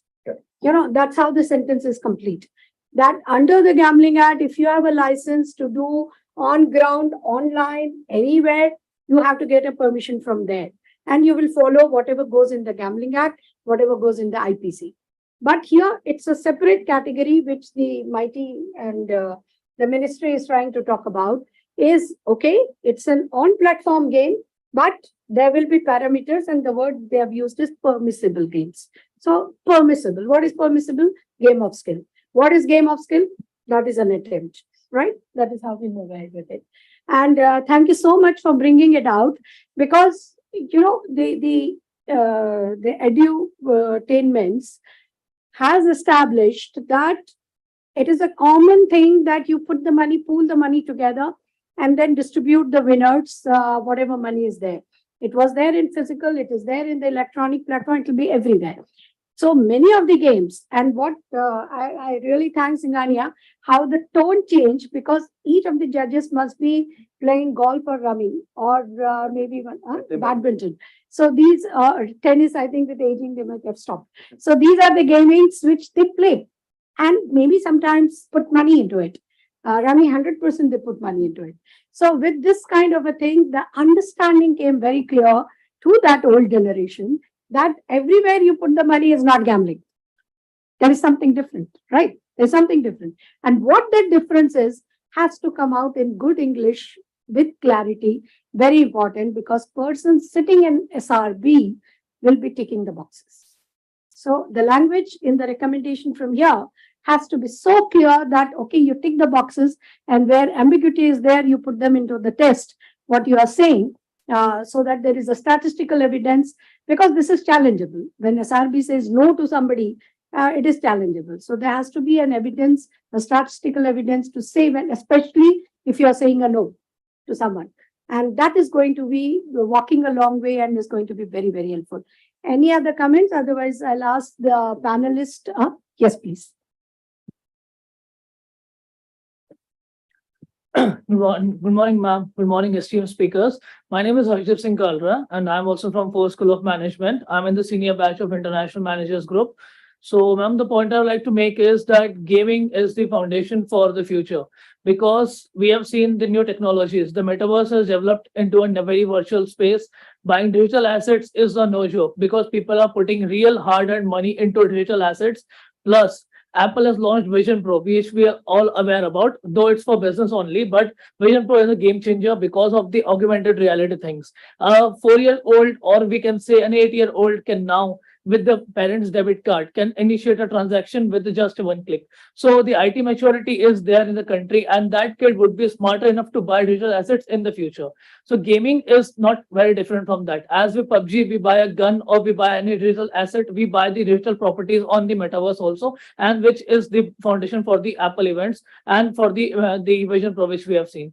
So I believe that there should be a legalized structure that you should train your brain in certain way that you are ready for this, and there's no escape from it, because digital world is the new future and digital assets is the new future. That's all, ma'am. Absolutely right. You have flagged the right issue, because I was involved into this digital payment business, DBT, and then graduating to UPI and deepening digital payment, making your RTGS 24/7. The first challenge was कि गांव वाले धोखा खाएंगे. So don't underestimate the knowledge. In arithmetic, Indian brain is brilliant. My uneducated housemaid will give me a perfect hisab of sabji, what she has bought. Absolutely not a single pie here or there. They know how to do it. They know how to add, how to subtract. And you see with the spread of smartphone of 61% and geometrical proportion in which the digital payment is growing up with the UPI has made the difference. So exactly same mind change has to come up. You have to make them understand that this anyway is popular. I mean, whether regulated, non-regulated, whatever it is popular. It is there everywhere. And that shows with the taxation amount. So it is documented as to how much money is there and how much money has been floating, right? So there may be a wrong interpretation in taxation, there may be a wrong interpretation in something, but it is there. So it is very important to come up with the stricter parameters, a clarity of parameters. So it is not to snub what you call the innovations. It is not to snub this growing IT industry. India has a potential of becoming a hub of gaming, absolute potential. So we can have these hiccups have to be removed as early as possible. We can't allow them to hang and ambiguity be not there. And I'm quite happy. I used to think it's the journalists, the technical people, the lawyers who are taking interest in the gaming. It's all management which is now taking the interest in the gaming, which is very, very good, the management experts. So I'm very sure, that will bring in different kinds of mindsets and education skills to make it much more easy, popular, transparent, and better. I request panelists, if you want to say some last word, any inputs, want to comment? Thank you. Please.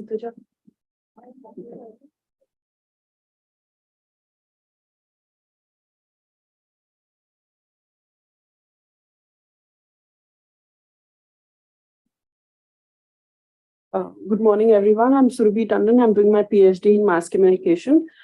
So I recently game tested a game on media literacy, which is basically spreading awareness and not to share fake news.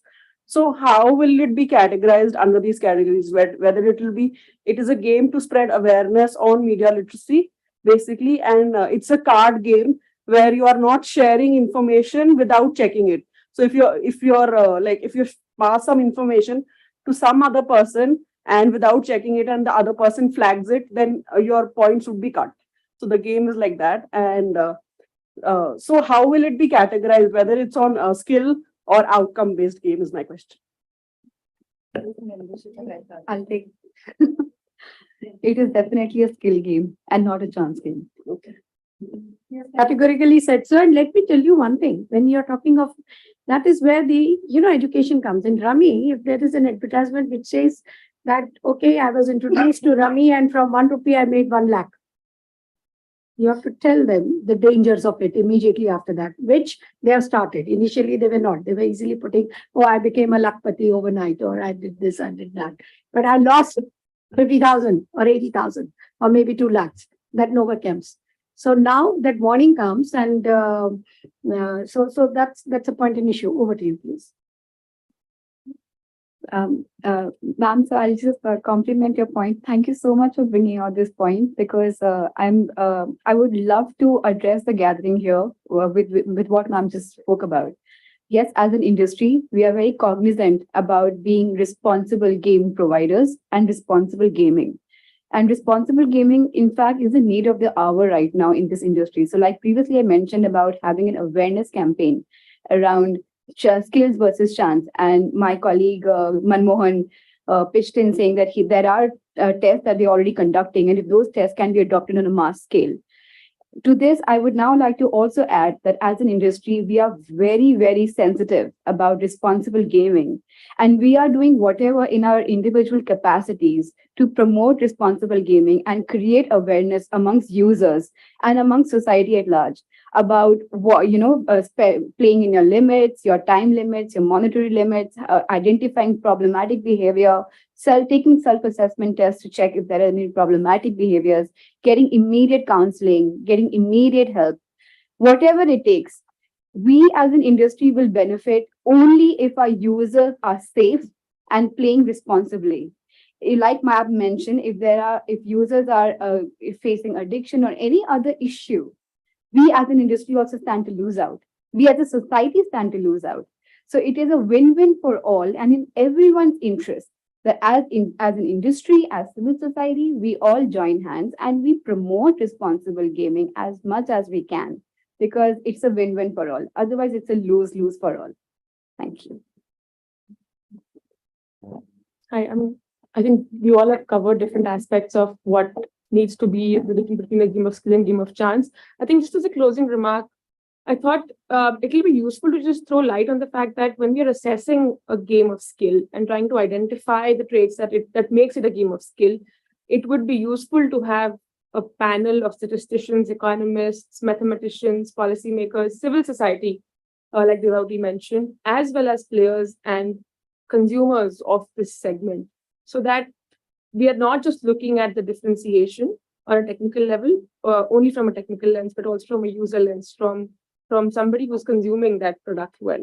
I think that's how we'll at some point in the future make the industry homogeneous and accessible and useful for all generations, not just us, but also, like ma'am said, to the older generations, to the ones senior to us. That's all. Thank you.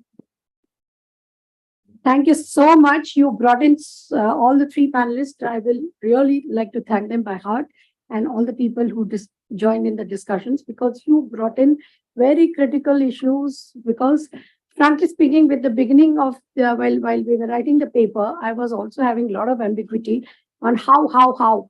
Because if I am sitting on the chair, I will like to be absolutely clear what I say yes and what I say no. It's bilinear kind of a thing. So you have done a very good research, and all of you brought in the issues so that it will be helpful to have a binary thing as much as possible while we are deciding what is game of skill and what is game of chance. Thank you so much. Over to you, Vidushpat, and the next panel. So we'll do a little shifting of seats. That'll take place. Sure. Do we sit like this, ma'am? We can continue. I think Gauri is there. Abhishek is there. They can come here because I think it's more for the YouTubers. Okay. You come here in the focus, right? So we carry our this thing and then we'll move.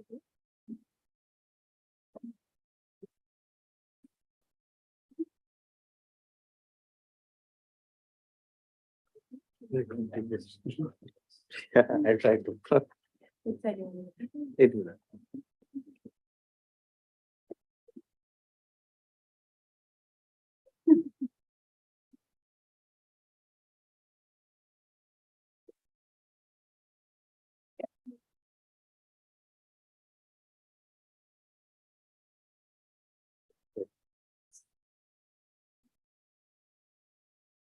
Thank you, ma'am. I'm over to a session, the tax session. As a gaming and sports lawyer, I never thought that I would be handling a tax session, but considering the state of the gaming industry at this point of time, I think this is is a critical session where the survival of the industry depends on. What I was thinking, or I would like to do the session is that I'll introduce the speakers initially. And what I'll do is, I'm not a tax lawyer, so I will put forward sort of the issues that I think the industry is dealing with. And then I'll request Gauri to then come in and probably take those issues up one by one and maybe give us a purview of how we need to go about it. So let me start by introducing the speakers. Good morning. Still good morning. I'll introduce Gauri Puri. Gauri is a partner in the tax practice of Shardul Ramachand Mangalas.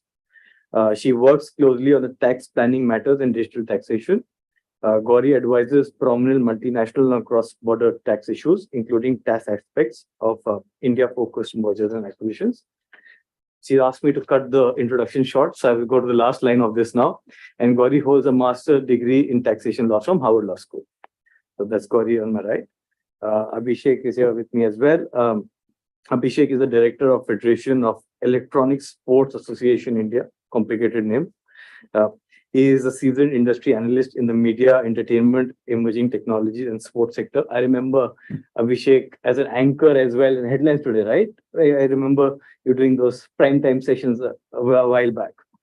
And I'll let him talk about esports when he comes in, because I think when we're talking about taxation, I think the esport industry is also very, very concerned about how they are being classified. Samir, I believe, is online. Yes. Hi. Hi, Samir. Hi, Samir. Morning, everybody. Good morning. So Samir is a lawyer with 26 years of experience. He's had expertise in transaction and has contributed to M&A and financing over $35 billion, big amount. He's a leading general counsel in India, and Samir is currently the chief legal officer with Games 24/7. With that, what thought is I'll just put down some questions really, of put down certain contexts that have come across in the gaming sector and let the experts answer them. For people who may not know why we're talking about tax being the critical issue in the gaming sector is, and recent news is that apparently Dream11 has got a tax demand, a GST demand of 45,000 crores. And they moved to Bombay High Court. Gamescraft already had a demand of 21,000 crores. They moved to Karnataka High Court and got a stay, and then subsequently the Supreme Court has vacated that stay. So that's the demand again hanging on the gaming industry. Delta Corp, which is a listed company on the Bombay Stock Exchange, has a demand of, or a notice at least of demand of 16,000 crores plus. And I think they've come out with a statement saying that they believe that the demand is illegal and arbitrary, and they will be contesting that. The whole issue that the gaming industry is facing just now is the issue of whether the new amendment that is coming and which is supposed to be applicable from 1st of October is a clarification of the earlier tax regime that is coming to 2017, or is it an amendment or a new tax regime and therefore has to be looked at prospectively? I think that's a burning question that I'm hoping Gauri will answer, because there are certain ways in which an amendment can be considered as clarificatory and where it is considered as a prospective amendment. So I think that's an issue that needs to come in. The second issue, which I thought maybe also need to be discussed, is the income tax issue, because the income tax amendment came in earlier in the year when they talked about how income tax or TDS will be calculated on online gaming. And they tried to differentiate between online gaming vis-a-vis other gaming to say on online gaming, it will be on net winnings. But we are still missing the definition of net winnings at this point of time and how that net winning is to be. We're still missing a clear definition of net winnings on how that is to be considered. The second issue also that a number of operators really come up and ask us is, suppose if somebody does not have a PAN card, or for that matter, somebody supplies a PAN card to us later, how is that net winnings to be calculated, or how TDS is to be deducted? And whether there's going to be a write-off, especially for the horse racing sector, because they don't have a write-off built in, that their winnings can be written off by the losses in the eventual financial year. So they say what happens if horse racing is taken online, whether they will be within the aspect of online gaming and they will get that benefit of net winning, or will they not, because horse racing is classified differently. So those are really the issues or the teething problems that are coming up. The issue of, again, skill gaming, again, the horse racing guys have really been bringing that up, that they're also skill gaming. Essentially, they say we are the original skill gaming, or horse racing is original skill gaming wagering. So where do they fall? The issue of betting and gambling, in the sense, what is the betting and gambling definition? Because the GST technically excludes or excludes only includes actionable claims which are lottery, betting, and gambling. So betting and gambling has been judicially been interpreted by various courts. I think the first session discussed that. But can the GST department take another purview beyond the definition of judicial precedents, considering that there is no definition of betting and gambling in the GST Act itself?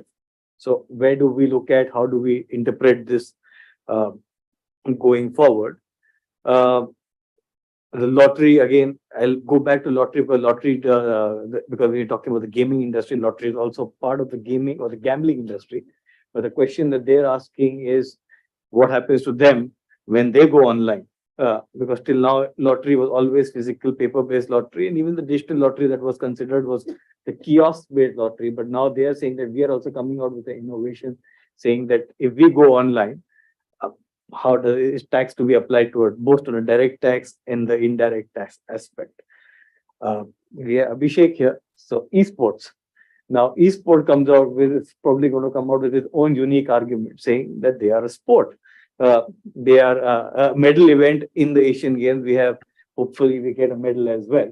So they are typically, they are sports people, they're athletes, they're going and representing the country. So can they be equated with the online gaming sector, or for that matter, a casino or a gambling sector? Can they be taxed in a similar way as them?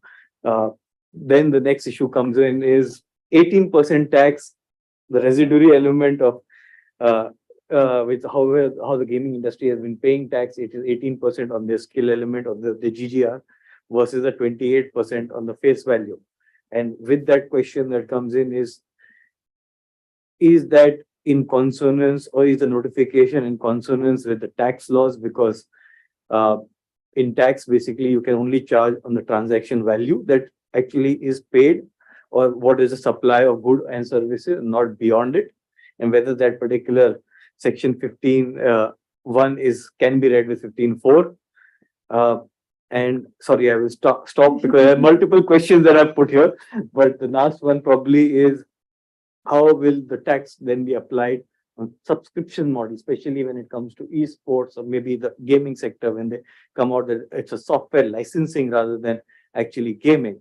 And I think the copyright or the royalty on software licensing is a well-settled judicial issue with Delhi High Court and multiple high courts. So over to you, Gauri. A number of questions. Yeah, that was a very ambitious list, and I will try addressing most of them. So, there's no doubt that 2023 has been a very rocky road for the online gaming industry, especially in the tax space.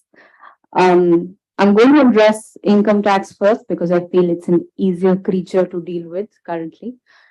So I want to sort of take a step back and talk about how on gaming income has traditionally been taxed under income tax law, because the law and policy around income taxation of online gaming and the thought process is actually very different from what's been occurring in the GST space. So you need to understand that in India, we used to follow what is called a source conception of income, which means something was classified as income if you carried out an economic activity or you did it as a business or a vocation.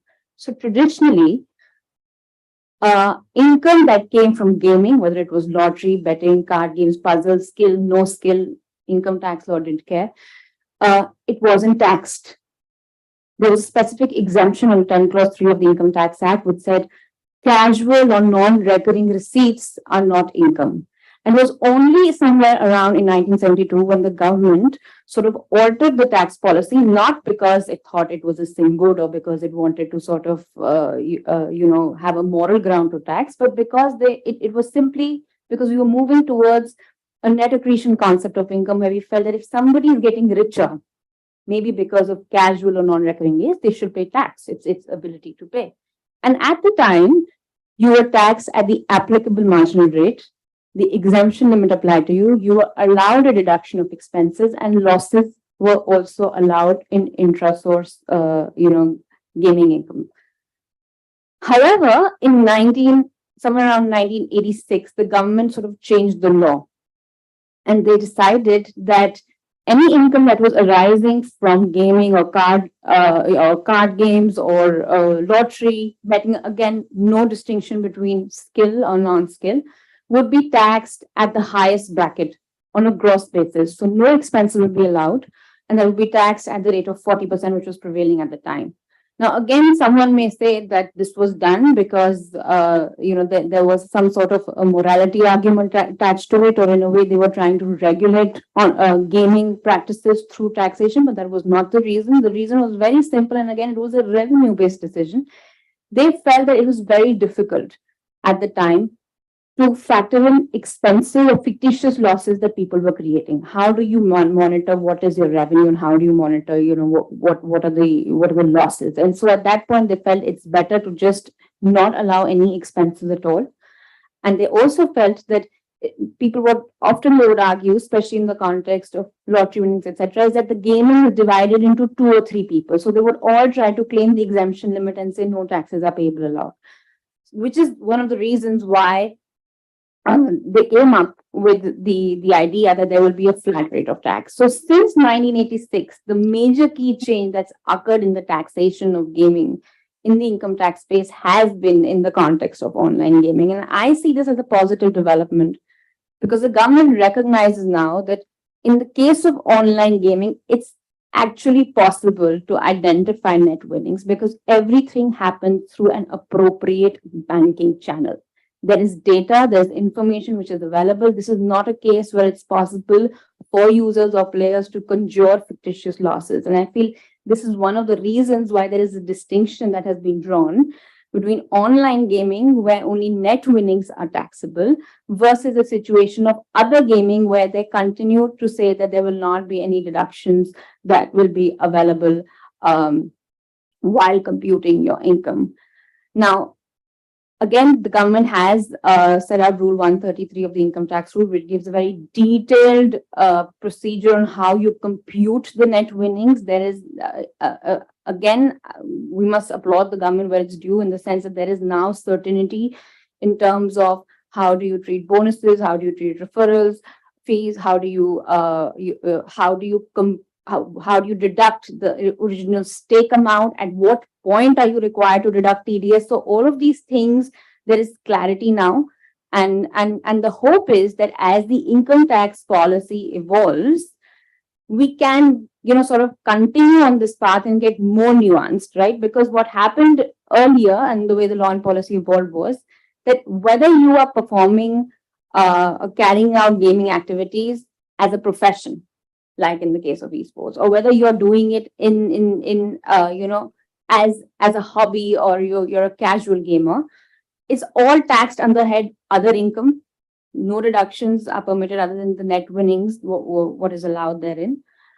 The hope is that maybe now that the government sees that in case of online gaming, it's possible to track, money flows, etc., they will come up with nuances where they will make this distinction on when you can actually be taxed under the head, professional business income and claim expenses vis-a-vis just doing a gross basis taxation otherwise. So that's to answer some of your questions on the income tax space. Of course, GST is altogether a different creature, and it has caused a lot of pain to the gaming industry recently. Let me take a step back and again start with what is the position that online gaming companies have been taking for a very long time. If you look at the business model, an online real money gaming essentially acts as a platform which facilitates a gameplay between two users. So monies are collected and held in trust, pursuant to which a certain percentage is allocated by the online gaming company towards the platform fee. And so it acts more in the role of an organizer, facilitator, technology provider. Since in GST, what you're essentially taxing is the supply of goods and service, the position that the online gaming industry took was that the service that we're supplying is actually the service of this platform. And so the only taxable revenue that we earn for GST purposes is the platform fee and not the entire stake amount, because that is essentially not my money, that is money held in trust. They then discharged an 18% GST on the platform fee on the basis that A, they were not supplying actionable claims to begin with, because if there were any exchange of actionable claims, it was between the users. Two, that even if you would argue that there was an actionable claims fall out of the definition for supply of goods and services unless they're related to betting or gambling. And so all the traditional jurisprudence that we've spoken about in the previous session, which sort of distinguishes these two from skill gaming, was used to contend that that the skill gaming sector is not betting and gambling, and so these are not taxable actionable claims for GST purposes. Now, this was, to my mind, a very cogent legal position that was advanced by many of the online gaming players. However, as we are all aware, the government tended to disagree. The GST authorities have sort of disagreed with this position, and that consequently led to the GST Council overall doing a whole policy overhaul of how do you tax lottery, how do you tax betting and gambling, do online gaming differ and they don't differ. And there have been numerous policy arguments that the gaming industry has done a laudable job in explaining to the government as to how they cannot be clubbed or categorized with lotteries because they stand on a very different footing, especially, considering that regulatory law uses, similar concepts. Also, how their business model is very different than that of a lottery. In a lottery, you are always playing against the house, whereas in many of these real money gaming business models, you are never really playing against the platform provider. You are actually merely an intermediary, as the mighty now sort of recognizes. Apart from these legal arguments, there were a bunch of arguments which are purely made on at a policy level from an economic standpoint, right? That the whole idea of regulating the gaming industry and taxing the gaming industry is to garner revenues for the government. So if you take the tax rate and the tax base so high such that it kills the industry, it is also counterproductive to the revenues that you're trying to generate. In addition, what does that do to a booming or growing industry, which is clearly creating jobs? It's clearly the next tech export from India to the world. The aftermath of the change in the GST policy has been that there are a lot of attritions. People have been being laid off. The smaller players have, shut shop. So does it make sense? Is the whole tax or the revenue that you seek to collect through this, or the fact that you're probably trying to regulate for purpose of social costs, a good enough reason? Does that really outweigh the whole downside that the industry is currently experiencing? So all of these arguments were advanced, and irrespective of that, I think the government has finally taken, or the GST Council has finally taken a decision that as of now, they will not distinguish between the taxation of lotteries, betting and gambling, and online gaming, the game of skill and game of, the chance argument aside, and that they would tax the entire stake amount at 28%. Of course, when the announcement came out, there was a lot of hue and cry, a lot of policy debate, and after that, the government sort of kind of came up to, it's sort of by way of an olive branch, said, look, we'll only tax the deposits if you are sort of replowing from your winnings back into the game. That staked amount would not be double taxed again, and that was some relief. And so, again, a lot of policy flip-flop. and again, the gaming industry gets hopeful, and we now land to what I feel is a very Vodafone kind of a reminiscent stage. I started my career with Vodafone, and I feel like we're back there, where the forward-looking policy changes are trying to be ushered into the existing law. And unfortunately, the tax notices that have gone out to the gaming industry do not signal what we've been trying to signal to the foreign investor community, is that our country offers tax certainty. That when an investor makes an investment into India, he's able to understand his rate of return, he's able to understand what our legal system looks like. And what sometimes troubles me is that you'll see reports in the media saying tax evasion of this much Dream11. When you come from the tax circle, tax evasion is a very strong word. It implies tax fraud. Whereas here we've seen them take a very cogent legal argument. It may not be acceptable to the GST authorities, but that would not necessarily imply that there has been some grand tax evasion here. So I don't know to what extent I answered your questions, but I've been speaking for a while, so I'll take a pause. Thanks, Gauri. To a large extent, you have answered. I will go to the man in the hot seat now, Samir. Is play 24/7 legal counsel right in the hot seat, contest these big demands. In particular, Samir, I think Gauri brought about a very relevant thing, that tax certainty is something that all investors look at. And with these kind of demands that have come in GST, is there tax certainty that exists now? Over to you, Samir. Yeah, thank you, Dushpat. And I mean, kind of just compliment Gauri on the fact that she pretty much raised a lot of the important points, and we kind of see that every day. And happy to be here. Sorry, I wasn't there in person. I've had to travel to the UK urgently, which is why I'm doing this online. But I think before I really go back and say, kind of obviously you're right that the tax certainty is very, very important, especially from an investor standpoint. But I think there are some statistics I'd like to kind of put across so that everybody understands the magnitude of this. If you look at the gaming industry, it's been operating for the last 15 years. It has already gotten about $2.5 billion of investment for an industry that turns around and, has been around for 15 years. That's quite a low investment. But having said that very investment of $2.5 billion that has come in from, kind of investors across the world is itself in danger today. So pretty much we are staring at a situation where we will have a wipeout of that. There are about 10,000 direct jobs that the online gaming industry gives, and there are close to about over 100,000 indirect jobs that the industry, kind of turns around and provides. That's in danger. The fact is that what's really happening today, right, is that there are show cause notices. I mean, right now, if we look at what's already in the public domain, we are talking about 42 plus 21 plus 17.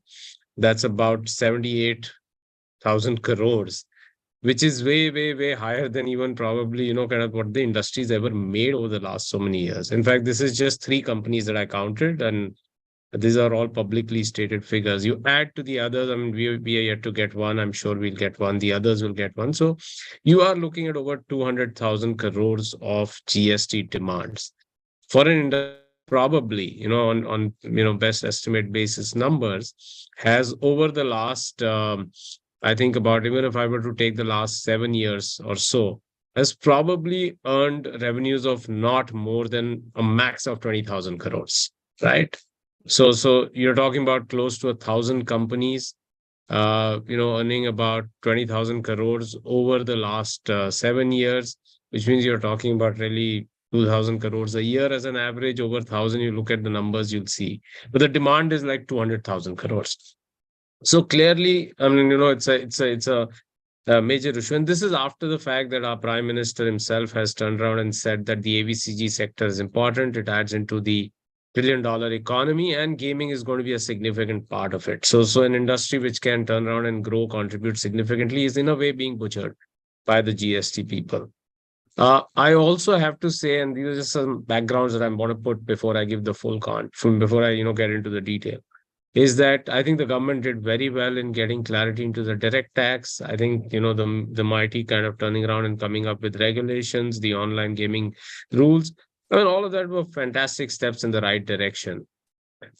We were surprised at really the GST Council deciding taxation, or rather GST, at the full rake value, which eventually they kind of agreed to deposit, which I think was still a positive sign. And we thought problems are over till we get this, the retrospective tax ghost comes back. And I think that's really one big issue that I'd like to talk about. Here is a situation where this industry has continued to do business in the same manner that it has ever since, right? And now suddenly, after so many years, despite the law being very clear, despite the fact that, kind of it is out there that GST is payable only on what you turn around and provide a service. And it's very important in terms of the legal concept and the legal aspect that the tax can only be paid on something you supply or you sell, right? And the fact is that there has to be a nexus. I mean, it's a very, very straightforward principle of tax law that unless there is a nexus, there cannot be a tax. So therefore, for example, today I am sitting and actually selling tomatoes. Can you come and tax me on a car that I own, even though I may have sold it or I may have junked it, whatever? You can't do that. But that's what these guys are doing. So what should have been the tax, the GST on the GGR, which is what we've been paid at 18%, all this while, is now suddenly being demanded from a retrospective effect, that too for the last 5 years, in terms of 28% on the full value. Now, let me give you a number there also. Essentially, what's happening is the revenues of the companies is, say, 20,000 crores over 7 years. The tax demand is 200,000 crores, right? Now, the thing is that I haven't even earned that. How do you turn around and expect us to turn around and pay this? Which means that this is nothing else but everybody's going to go to bankruptcy. Now, you go to bankruptcy, you're shutting the industry down, and we talked about what's going to happen there. So clearly, kind of putting or taking an argument, which is what the government is doing, and I'd kind of dwell into that also. What is the government now, or the department now saying? They are saying that essentially you are nothing else but gambling and betting. And even, when you are doing a game of skill, because there is this debate on the game of skill, game of chance, which although I don't see as a debate, but has been out there since 1957 when Chamar Bagwala judgment came out. So there is a plethora of judgments by the Supreme Court. They have held games of skill to be protected under Article 19(1)(g), very different from gambling betting. And therefore, kind of there is no lack of clarity between what's a game of skill, what's a game of chance. But even then, the GST department then turns around and comes and says, no, it doesn't matter. And we may have continued to take the same tax at 18% over so many years. Sorry, we didn't wake up because we were just sitting in our deep slumber. But now we'll wake up and start asking you for tax for the last 5 years. And by the way, it doesn't matter also that the same law also prevailed at the service tax time. So even that percentage and how it was being charged in the service tax was the same. So GST is just kind of a new law, which is supposed to have imbibed everything from there. And then you have that law for 5 years. So you implemented that law in 2017. We're sitting in 2023. Now, suddenly 5 years later, and we've been filing our tax returns, we've been filing our entire GST returns, all of that. You don't do anything on it, and suddenly 6 years later, you come back and say, I'm going to charge you all of this. Why? Because you're gambling and betting. Why? Because there is money involved. Now, if that be the case, that there's money involved, is IPL gambling today? I mean, there's money involved there, right? Two players sit and play chess, money's involved there. World Cup involves money. Shut everything down. Shut BCCI down. BCCI itself is then, in a way, a gambling company. Please charge them as well. So clearly, a huge, kind of problem. So from where we were going in a very good direction, I think we are down to a point where this whole GST tax regime is going to turn around and really, become a huge issue. Now, the fundamental principle is very simple. They are saying that game of skill, game of chance, doesn't matter. Whatever it is, as long as there's money involved, you'll be treated as gambling, betting. And in fact, they've also turned around and amended the law to say what is going forward, because they turned around and said, 18% on GGR is too low. that is not the share, or that's not the share of the pie that we want, and therefore we would want higher, and therefore they amend the law. Yet at the same time, the show cause notice comes on the basis saying that was the law, and what has happened now is just a clarification. How can a clarification and amendment be the same thing? I'm yet to understand that. I mean, for me, it's very difficult to fathom that, clarification and amendment is the same thing. I mean, maybe I studied a different law, but yeah, I guess, or maybe all of us did. So that's really where it is now.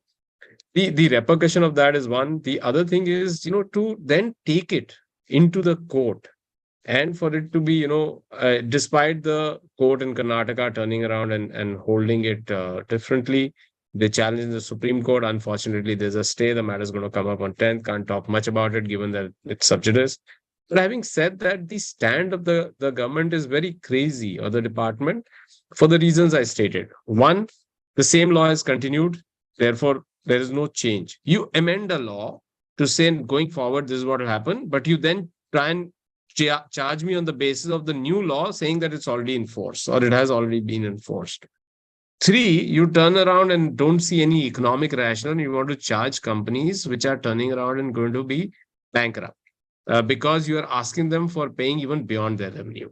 Four, and that's another part to be thought about, saying that you are turning around and looking at an industry which is a growing industry. If I have my numbers and estimates correct, see, in the next year, they will probably get close to, so last year, not the year that ended 23, but the previous year, they got about 2,800 crores of GST.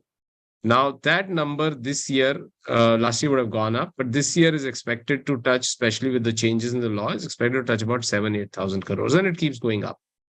What you want to do is you want to kill a goose that is going to keep giving you tax earnings in the future by saying just slaughter them now and take. And the fact is they won't even probably collect more than 3,000, 4,000 crores, even if this law is upheld in a way, or kind of the Supreme Court decides to go with the department.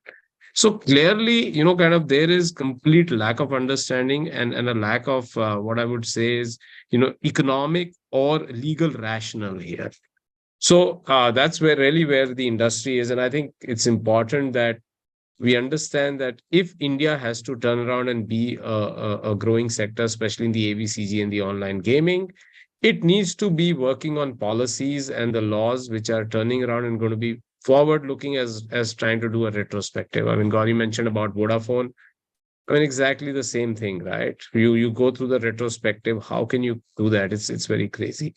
So that's really where we are. That's really where the gaming industry is. I think, the future is yet to be seen. There will be challenges. Everybody's in the court. Pretty much it's like, as they said, Diwali dhamaka. So this is like the biggest court dhamaka that can happen. I think this is the largest tax litigation in the history of the country. There has never been a larger number on the table ever. So I'll stop there and maybe, for Abhishek and the others to add. So I'll come back to Samir with a question that I had lingering in my mind when you were going, but let me get Abhishek in first before I come back to you. So Abhishek, when we're talking about online gaming sector, especially the real money gaming sector, but you come in from a different space. You come in from the space of e-sport, where your thing is that I am a sporting event, not different from a cricket or a football game. If somebody is paying a fee and winning a prize money, should I not be taxed in similar manner? We are in Asian Games, hopefully we get a medal. So what is your view that is coming across in this GST aspect of esports? Because I don't, personally, I have not seen any clarity on how esport is going to be taxed, whether it's 28% of face value, or are you going to be taxed similar to sports?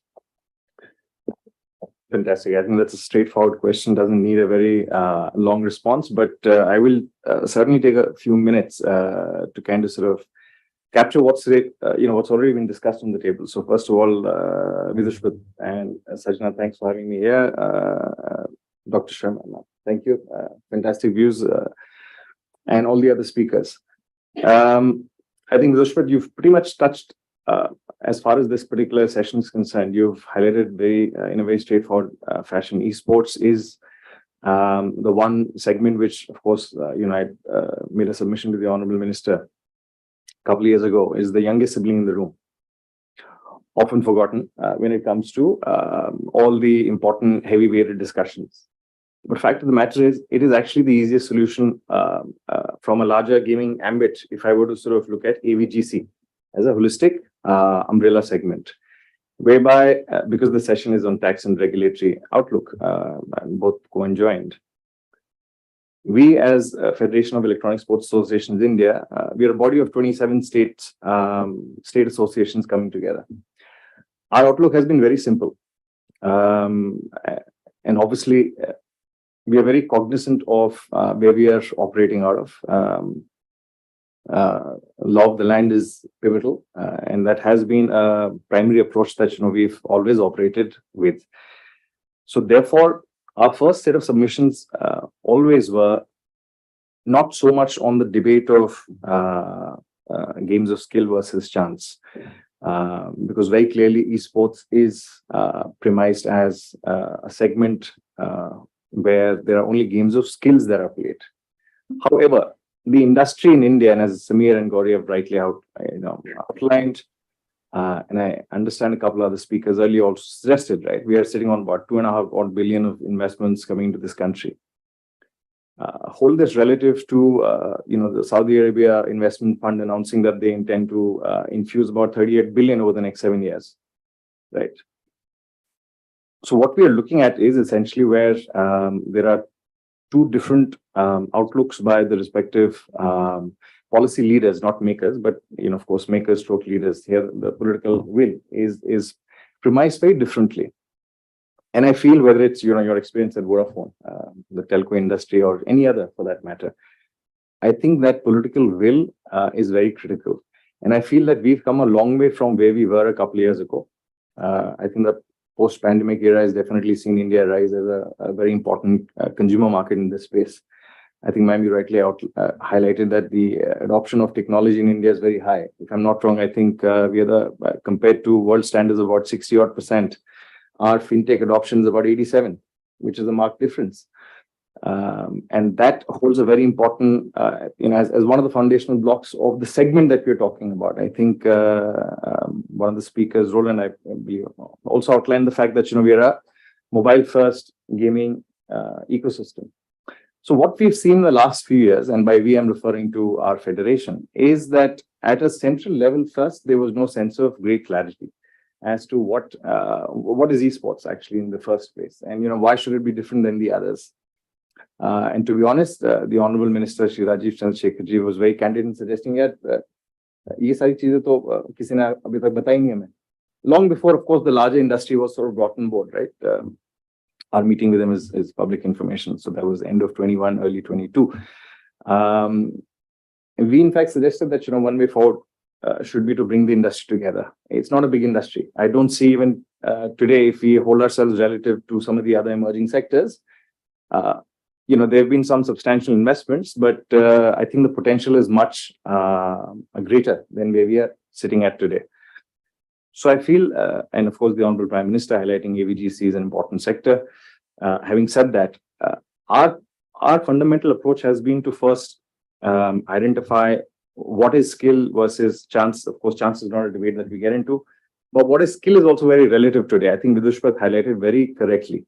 For esports, the argument is very simple. And as Samir also outlined, right? There was a different argument some minutes earlier whether IPL is wagering or not. Fact is, these are all debatable. In some parts, I'll agree to some arguments, but as far as the law of the land is concerned, sports is independent of what we are discussing very specifically in this room. But is esports, absolute sports? I don't think so in entirety. Why? Because while there is an aspect of free to play, which I feel is a very important differentiator, and it's been part of our submission made to the government, both at center and states, which definitely sort of puts it in a very different bracket compared to the other subsets of gaming. I think by way of operations, it is about 1 versus 1, which is 2 individuals competing or maybe teams.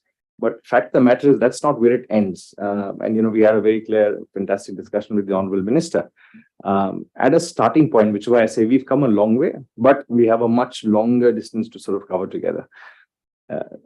The aspect of having to have parked competitive esports tournaments under the Ministry of Youth Affairs and Sports is one simple way forward, but that does not address the giant in the room, which is we've got aspects of data sovereignty to account for. We've got aspects of taxation to look into. We've got aspects of what really gets, because, just like sports, the power of electronic sports is not in just the players alone, but those who watch it. So there is this other aspect of streaming, right? And what gets relayed out by way of content is very critical. So we feel that, to very quickly touch upon the GST issue, of course, it will play a deterrent to a lot of companies, the sector and segment itself.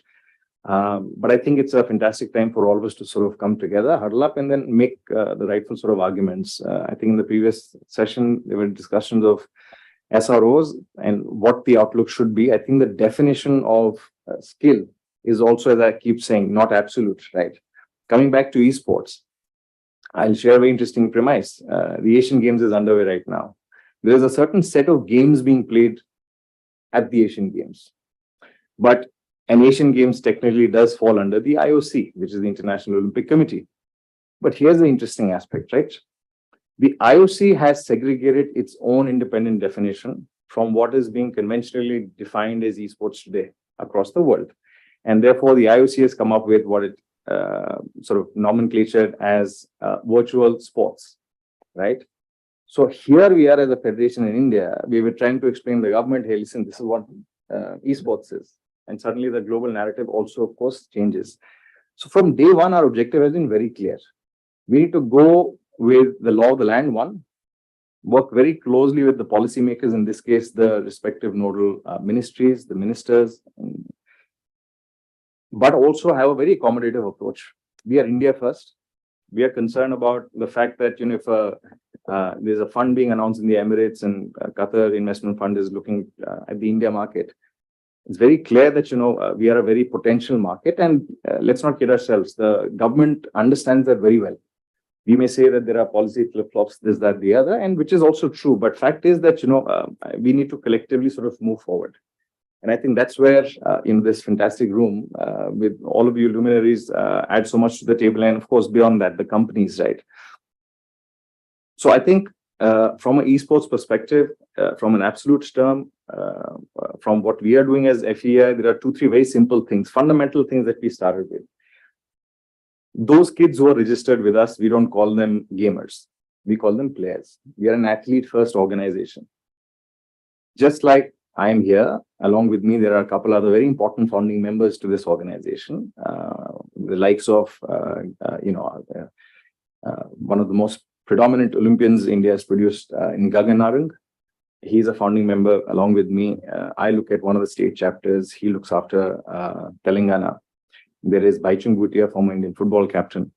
So what we are doing is we are showcasing our intent to all the stakeholders in this case, right? Not just, of course, because we understood that, listen, the only way to move forward in a segment which is fast emerging will be if we are very closely aligned and working with the decision makers. Of course, we've had fantastic legal counsel coming through.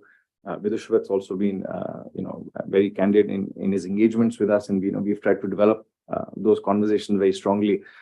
But I'll give another interesting insight. A year and a half ago, especially when a couple of state governments had taken a very hard stand without naming who, one of the chief ministers actually said that gaming paap hai, quote unquote.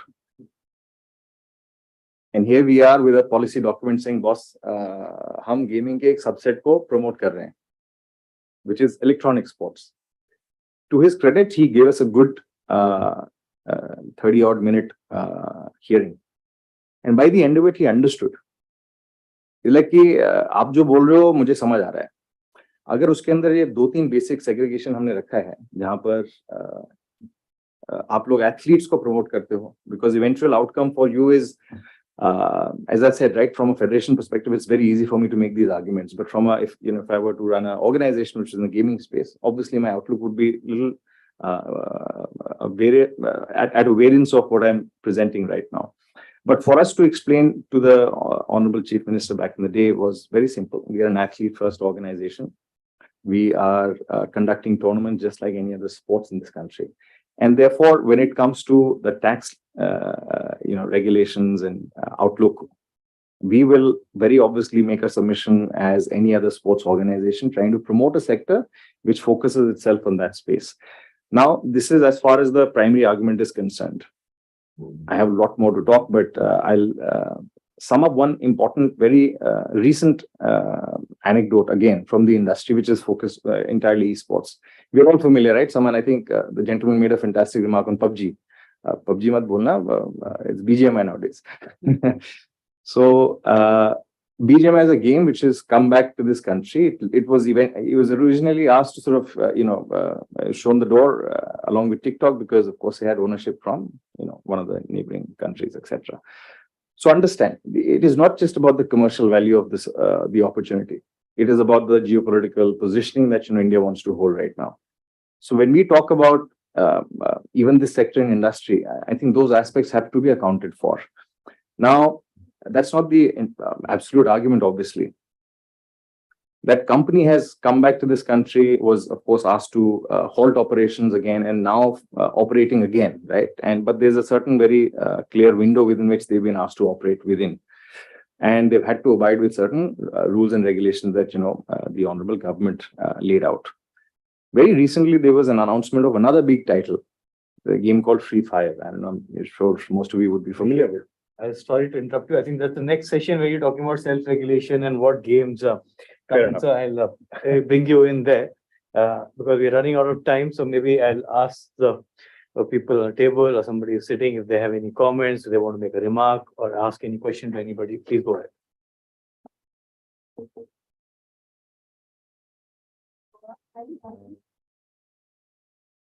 I'll trigger the question part of it.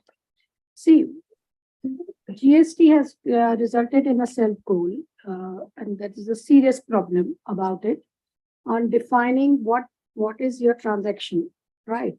And there has to be, I think, you as an industry and journalists and public has to come out very, very clearly about this understanding that what is condued cannot be a transaction. It is conduted through you for a purpose, that you are just collecting the money and distributing. It's neither your transaction nor your income. Definitely it is not, which income tax law has defined it very, very clearly. So I think that has to come out very well, because, and second, no taxation can be retrospective. We have burned our fingers, and of course, what you said, Vodafone, as well as Nokia, if you remember the hardware preparation, and messed it up completely. And the resultant was, it took so much of efforts to get Foxconn here. And we lost nearly a decade, if not less. So that is what has happened. So now this has to be highlighted, that it has to be very clear. And what Sameer pointed out is, utna income hi nahi hai what you're taxing. And this is not something, and legal point of view is very clear. You cannot tax the winner because that is not the transaction. You are collecting money, distributing and paying it. So it cannot be that GST, you pass it on down, because again, it's not a transaction. So that's why it is very, very important that what you are taxing has to be very clear. It has to be defined very clearly. And the clarity was there when it was 18%. Making 18%, 28%, okay, you recognize there are two types of games, chance, skill, both will be taxed equal. No problems. That was also absorbed by the industry. But now this is going beyond that. And that is what is going to create a lot of problems. So I think the courts will, of course, provide the stay, because nobody can pay more than income. And bankruptcy will be another problem on the lap of the government. So you are creating your own problems, not acceptable. So I think one should not mince words here. Mince words here and come out. It's absolutely insane. And that has to be taken care of. And I think it's good to have you here, because you have a presence in so many states and you have state bodies. And the moment you come on the electronic platform, all this will get extended. Somebody like me will have this brainwave in the morning and say, oh, tax this. This is a good source of revenue, without getting into the basics of the definitions. So that's why it's very important to have this clarity and credibility is a must, because you cannot function like this, and why go for it? So it's very, very important that these things are taken care of immediately and nipped in bud. These notices have come, I'm very sure, allowed echoing of the way the interpretation has been done. It has no logic, has no legal authority, has to be pointed out from all sectors. So that is the only comments with anybody else. Ma'am, one small point question on that, ma'am. Considering the notices which are being received, which are exorbitantly high, and like you said, crossing the revenue even. So if it's absurd, and I really don't understand. If only the system triggers, you have to send a notice, because the remarks of Revenue Secretary, that this was clear. If this was clear from from the initial parlay, you need not to go to Parliament to do that, to amend it. I mean, if a simple order or gazette notification could have done it, you don't need not to go to a Parliament to ratify it if it was there earlier. And if our understanding is wrong, then either of the understanding is wrong. This seems that it's kind of a negotiation game, that I'll say 10, they will say 2, we'll agree on 5 and get the money. This is something can be negotiated, like what Mr. Chandrasekhar said. There has to be a policy of the overall e-platform. Everything is going to shift on the e-platform. So it is very, very important. The foundation and the basics have to be crystal clear. It cannot be left to negotiations or interpretations, because it is going to be like kulhadi wala na usi tehni ko kaat rahe ho jisme aap baithe ho, and this is exactly what has happened here. There is an issue of interpretation, so it has to be. So why I said echoing is, you have to call spade a spade. At this point, you have to call spade a spade. You cannot camouflage it because of the interpretation or a government voice somewhere or somebody saying something. This is not the way the taxation is done or has to be done. Right? No, I just wanted to say that that ma'am, you brought a very valid point on the tax base. So not just the rate, right? The whole argument that it was only the gross gaming revenue that should be taxed. And I think at the time when the GST Council was debating this, both, in the policy discussions that the gaming industry was having with the policymakers, it was explained several times that the business model that we have is not consistent with you taxing the entire stake amount. And even for a moment, if you keep that aside, if you see practices being followed in other countries, many countries are turning to the gross gaming revenue because it just makes more economic sense. Taxing the whole stake amount genuinely does not make sense. And in countries where they're doing that, they have a very low tax rate. So all of this was explained to them, yet the tax base is the deposit amount. And what I'm facing currently as a legal practitioner who's advising companies on ground is now there's an incongruity where for GST purposes, I'm deemed to be a supplier of the actionable claim. However, if you see for an accounting or an income tax standpoint, I'm actually giving a service for which my revenue account is only showing a platform fee. So now sometimes, those questions that are emerging is that after these changes, does that mean that, not only am I providing an actionable claim, do I also have to pay GST on the supply of service or not? And then you have to actually go down and read into the valuation rules, the GST Amendment Act, to say, no, it'll only be the deposit because that's the policy intent. So even this part is something which is left to interpretation, is not being, clarified. So this incongruity will lead to tax uncertainty even in the application of GST laws, because there's inconsistency between the way income tax or accounting looks at it versus, or the way you commercially look at it versus how the GST law is looking at it. Yeah, sorry. So I'll just add one point. So we had talked about the, if it was clarificatory, what was the need for amendment, correct? So that was a legal argument that Samir gave. There's another thing even on facts. If you look at the notices that are coming or that are already in public domain, the value that they have, based their claim on is all the wagers or all game values, correct? All face values of all games. However, the new regime now is only on deposit. So even if you look at the show cause notice and the rules, the valuation rules that have come up now, both are not going together. So logically, even they are saying they're still two bases. On the retrospective, it's all bet values, all wager values, whereas from perspective, it will be on deposit. That is the money entering your wallet. So even on the clarification base, I don't think that holds true. It's very clearly that they're following two different sets, which I think is a nuance that will come in code. I am very sure very quickly will come on in code as well.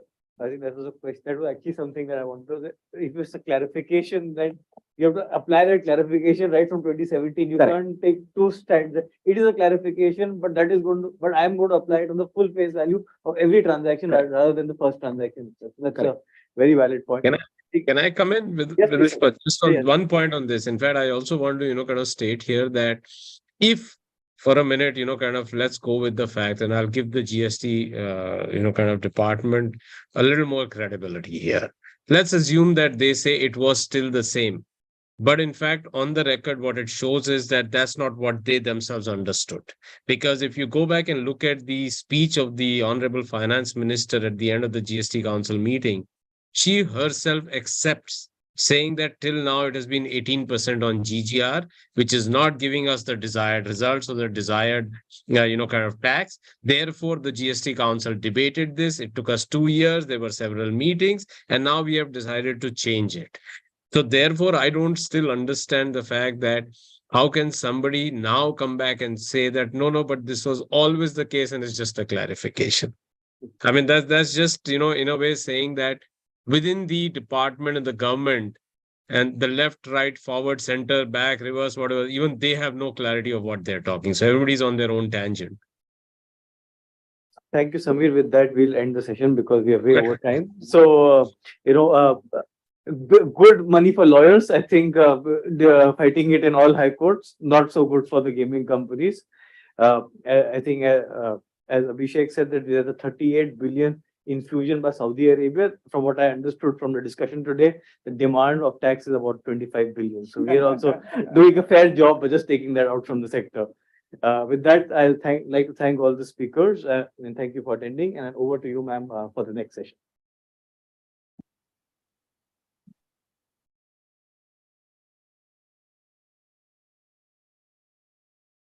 Thank you. I will log off now. Thank you, everybody.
Thank you so much. We had a great session on the taxation part of it.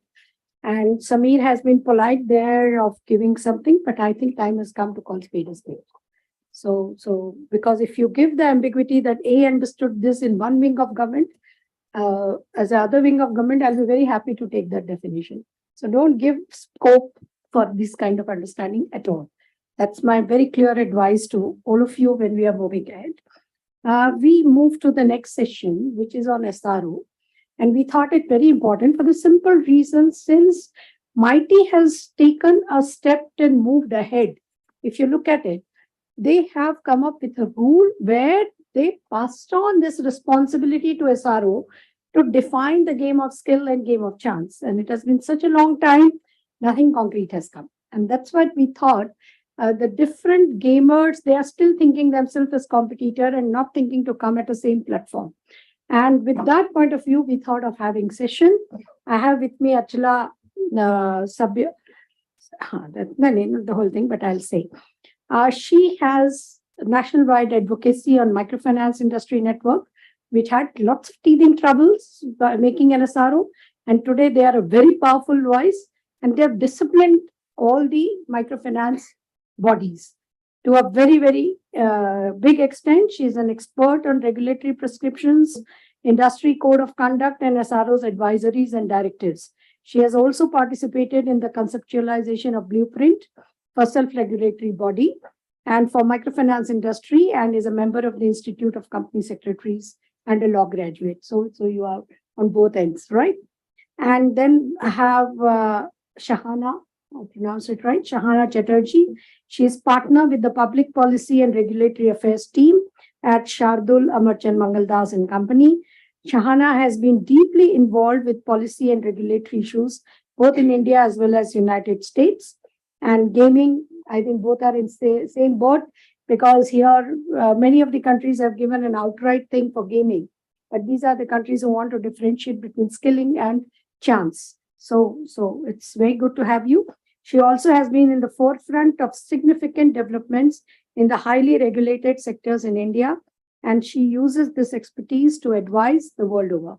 And then, of course, we have Dhruv Garg, who is a technology lawyer, which is a special niche in itself, and very important, with practice emerging on tech, including AI, online gaming, Web3, data protection, and Navy, because it's very important now, this wing, to come out very strong into the regulatory sector and self-regulatory sector, right? So I will start off with Achala with telling you the apprehensions which the competing peer groups have to come together and sit on judgment on each other, right? So how do you say that, okay, you are not following these things, you are on a borderline of skilling, you may be pushed out. So please correct these steps. Or telling somebody, you know, you are not fitting into the skilling. Very delicate thing among the peer group, how to go about the whole constitution of a strong SRO. Over to you, please. Thank you, ma'am. Actually, I come from an industry where we always say that every 2 years we have a crisis. Every 2 years. And if it is not there, we're surprised that what's wrong. So, but every time the industry met with a crisis, we came out with changes addressing the issues that has led to that crisis. And actually, my work recently has been with the microfinance. And if I just compare this with the gaming, I would say politically, socially, the relevance, of course, of microfinance, since it is dealing with around 80% population of the country, should have been high on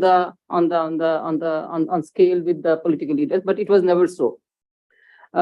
Because we have been always looking at banking as a primary body that should take forward. And what I would say that, you know, microfinance for the last 20 years, the difference which I would see with many other industries association has been that, you know, we have been always running ahead of the regulator.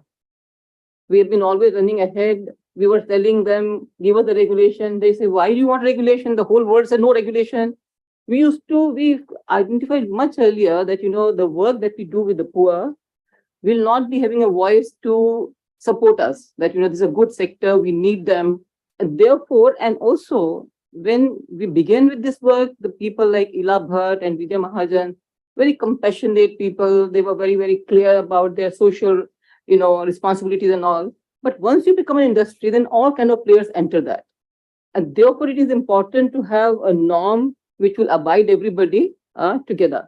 So actually, when we started working on it, one thing I think one of our colleagues said previously that, you know, in microfinance, we choose very early to engage with the policymakers. We may engage policymakers, political leaders, whether they're in power or in opposition, with media. We work very, very closely with them. And every time we are taking a leap into developing the sector work, we used to share with them, take their feedback, and you go forward on that. So I think that actually helped us hugely. And if I have two examples, madam, with me.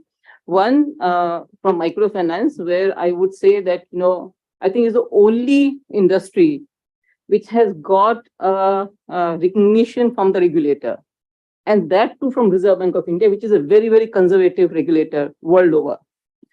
The second example, which I would say, and I will tell you why I feel that, we got that recognition from Reserve Bank of India. The second case I will take from the security market, body. And in that case, if I just share with you, the SEBI, when it came into being and replaces Comptroller of Capital Issues, and immediately after that, we had a very big Harshad Mehta case and the markets crashed. SEBI worked with all the mutual fund organization, bring them together, formed a group, and they were trying to, prepare them to become a SRO. So here we are careful. I'm just making two very important statements. In microfinance, we were behind the regulator that we need regulation, and we kept on working. We got regulation in 2010, but we started working with the regulator in 1995 when we started looking at commercial way of providing services. In the case of share market, SEBI, wanted to work on the regulatory framework, but I think that was around, I would say around 2004. There's one very important report that came in 2000, where SRO bodies globally, they came together and wanted to understand that why do we need a self-regulatory organization within the regulatory framework? And they said very, very clearly that, self-regulation typically involves a unique combination of a private interest with government oversight, right? And it is an effective and efficient form of regulation for a complex, dynamic, and ever-changing industry. So I think it has three components said when they talk about that, why do we need to have a self-regulation? They said it is a public interest, but combined with regulatory oversight, which means you need to have a regulatory framework, and self-regulation comes in as a frontline regulator to bring discipline among the people who are part of the industry.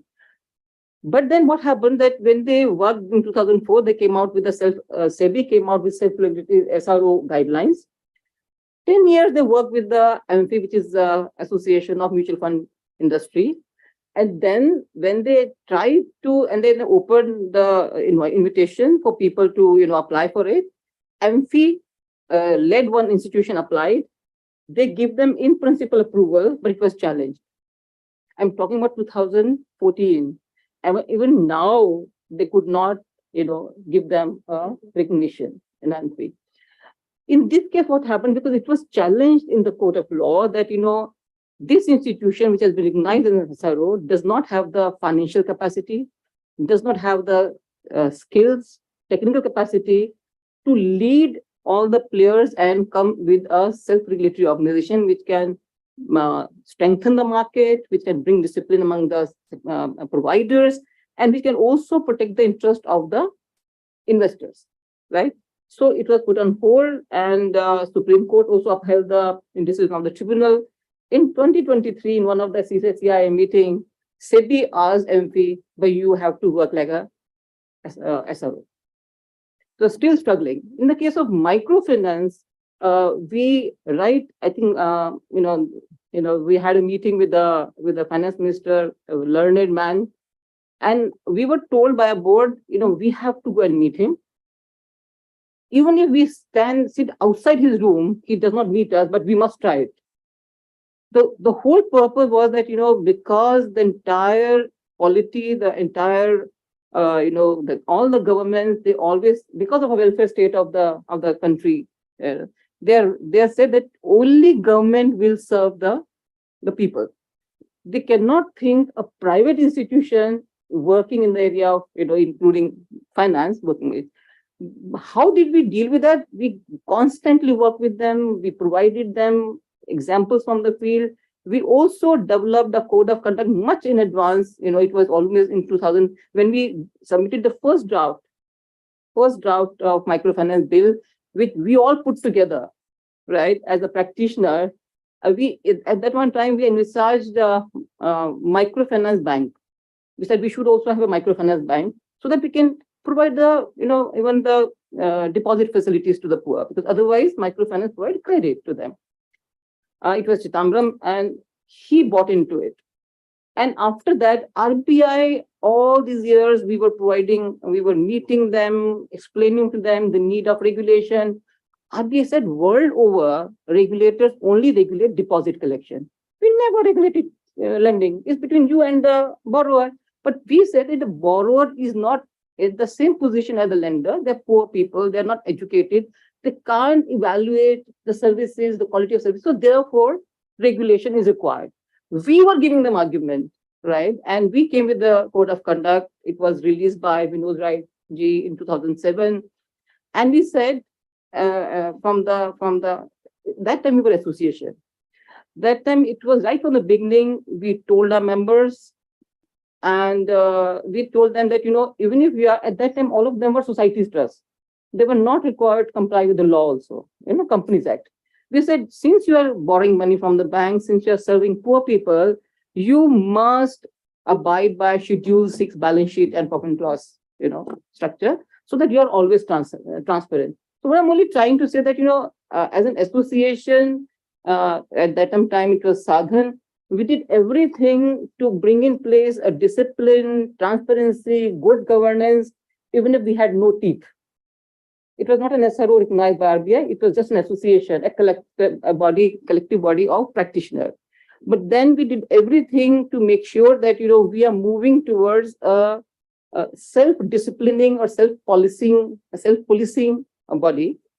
And then we submitted one draft of microfinance bill, but then the parliament came to an end. We again worked on another bill. We put together everything, and that was owned by Ministry of Finance.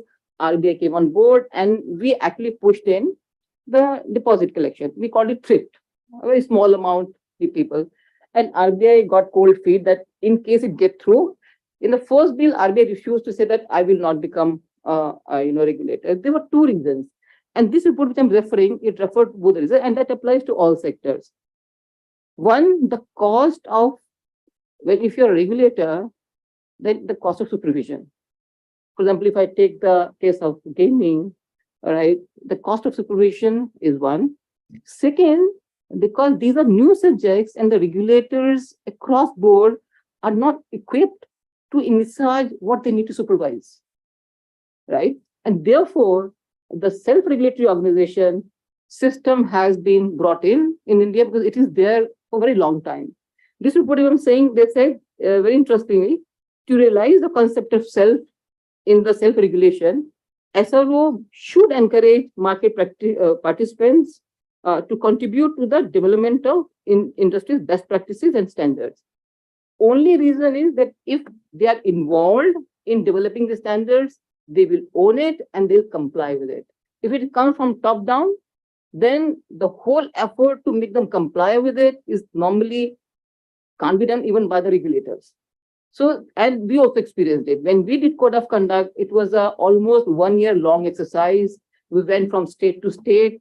We talked to members in their own states with other peers with them. And then after 1 year, we brought together comments from all participants of all different legal forms. And then we came out with a code of conduct, and it was remembered by people clause by clause because they all participated. They contribute in developing it. So this way, in microfinance, we worked on customer protection. We worked on bringing discipline, transparency among the practitioners, and we constantly work on the developmental sector also. We worked very, very closely. Very interestingly, in 2011, when we got the regulation and all kinds of players, they jumped into it. The investments came from abroad and everything. It was the main critique against us was over lending or multiple lending. Now, when the number of customers goes into lakhs and crores, manually not possible. Then members of the industry, they got together, they put money on the table, and we invited a Highmark, a credit bureau from USA, who came here at our request and developed a model of credit bureau where we can track every footstep of a customer. So what I'm only saying that, in microfinance, we build a trust with the regulator and the policymakers that this body is ready to exert pressure on their members and bring compliances. And when we got in 2013, Ministry of Finance shared a paper saying that we are looking at inviting SRO applications for the industry. And in 2014, we applied, and 2 organizations were given recognition. Now, recently, there was a new kid on the block is fintech companies. And everybody think that, since these people have got the SRO makes a lot of difference.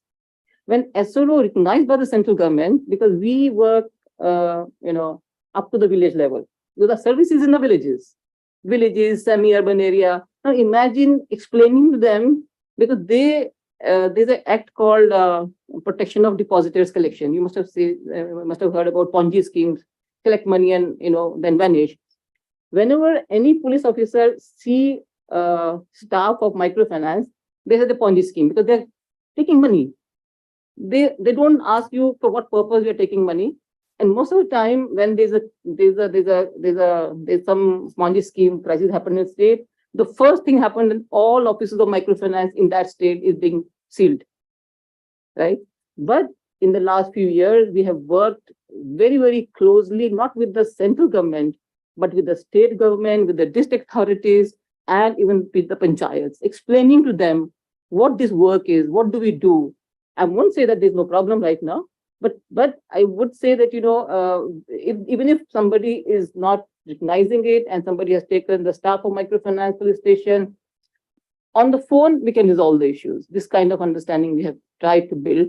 It was a difficult task, madam, but I think the togetherness of the sector has melted the ice, and we are here in the world. Thank you so much. I'll just draw some parallels, right? Ponzi scheme versus the state government or a local inspector thinking you are a gambler, right? State ban. Exactly the same problem they are faced. They charge 26 to 28% rate of interest, right? It's not cheap. Microsoft Finance thing is not cheap. That led to RBI defining there is banking and non-banking. So NBFC and microfinance came in non-banking. 28% they are charging. Exploitators. Exactly same simile is coming to the gaming industry, where they are saying, oh, you are exploiting. You are addicting the gamers. You are taking money from them. You are doing exactly the same thought process is going on. And if you look at it, what advantages the peer group brings, because it is self-disciplining also, because you always, multiple minds improves it and fine-tunes it, and there may be a bad fish among you. So it's not a bad idea to handhold that bad fish and help them out. There may be small players into it. What she talked about, the software to post every day what the lending has happened to avoid the multiple lending and bad debt resulting into it. They handheld the smaller players by sharing the software with them. So the cost of software was not there to the small players. So in the sense, they were giving an advantage and they were making them comply also. And this resulted into no bankruptcy, no indebtedness among these small players, and therefore the confidence of the people. Now, with this kind of a background, it is very important for your SROs now to come out active in self-discipline and taking the cause together. Independently, you may be going to the court and fighting out the cases, but the language has to be same. This is very important, because if there is a language of ifs and buts and possible window, you are heading for problems. So you have to have a same language. English can be different, but the language has to be the same. So that is what you'll have to take care of it, that your tone, your points and everything are moving together into it. Now I request Dhruv to address, because coming from your background and the importance of the SROs into a big spread of the tech in our lives. Over to you. Thank you. Thank you, Dishwa. Thank you, Sanjay. So I don't know if you remember, we had the same conversation about 6 months back on, I think, Sunset TV. Exactly the same question was asked as to whether the SROs are a good idea to regulate an industry such as the online gaming industry. So firstly, what Mr. Vyasi said right now, one of the challenges the government would have had if there was a central regulator was that there is no one format or limited format of games that you have to look at. Correct.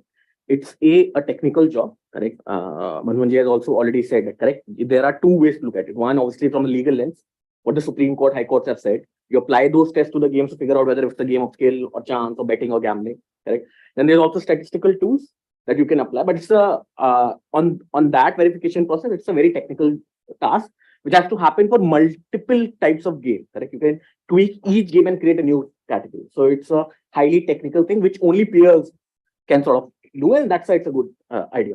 The second is also that you need to follow certain best practices.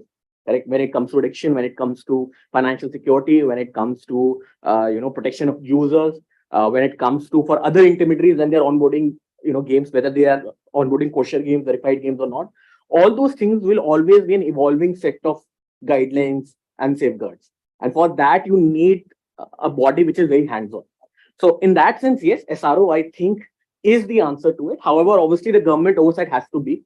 In the current, at least in the current BT rules, there are enough safeguards. Firstly, if you look at the board of the SROs, it's a multivariate sort of stakeholders on the board of the SROs.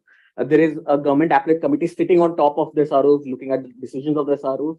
The government has retained power to even de-recognize the SROs if they are not following what they're supposed to do. So in that sense, it's a very sort of and consumer protection has been already sort of inbuilt into the rules. Correct? What are the certain things in terms of addiction, financial safety that you have to do? So if you see that the government had, at least in the rules, given a boundary for the industry to regulate themselves within that, and within that they were free to innovate and regulate themselves as they wanted to do. So in that sense, I think it is a good model to follow, and I totally agree with you what you said that we can learn, that this industry can learn from the other examples that have already done it. So I think that's my sort of 2 bit in paucity of time. I think we can discuss the other issues as well. Dhruv has been very successful in being precise and hitting the bullseye, I must say. So you have an advantage, like for the mutual fund industry, when the regulator has come forward that, okay, make an SRO, we are ready to delegate this powers to you. Now it's up to you how you use it, right? So it's a very good move that has happened from the government sector.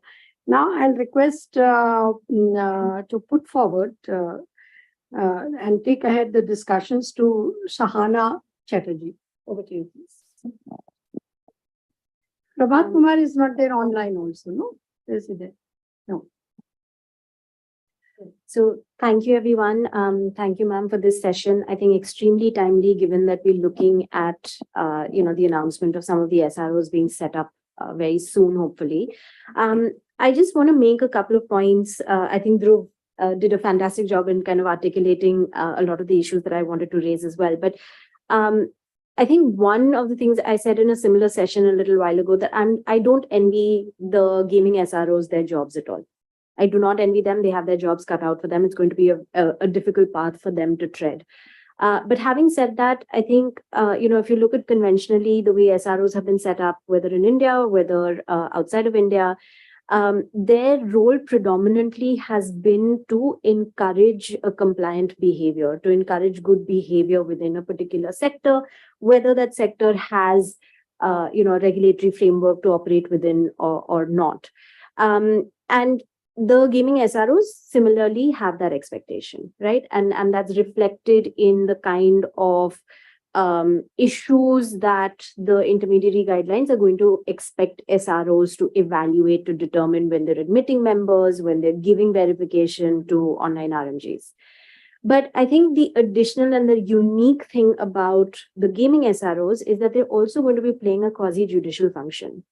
In determining which RMG should be given that verification, they're essentially going to be taking a call on which RMGs are games of skill and which of them are games of chance. And this is traditionally a function that the courts in India have discharged. They are the ones who sit in judgment about what games are, where is that balance, where does that, where is the preponderance of skill versus chance landing on this particular game, on this particular format. It's been the courts in India. And now, by virtue of these rules, essentially, that has now been devolved onto the SROs. And so it's going to be an extremely difficult job. I think what the government has done by way of some of their prescriptions around how the SROs have to be set up, how they have to be composed, what are the factors that they have to look at when giving verification to these RMGs. I think they've created a contour, but I think, like Dhruv said, that there is enough room there for SROs to be innovative, and to kind of, play with different parameters that they want to use to determine what is a permissible RMG. Now, I think whether or not this is a successful model, I think time will tell. I share Dhruv's optimism entirely that, I think this is a good model, but also there's a little bit of context and history to this, right? I think when the government was thinking about ways and means in which to regulate the gaming sector per se, I think they realized how fragmented the sector itself was.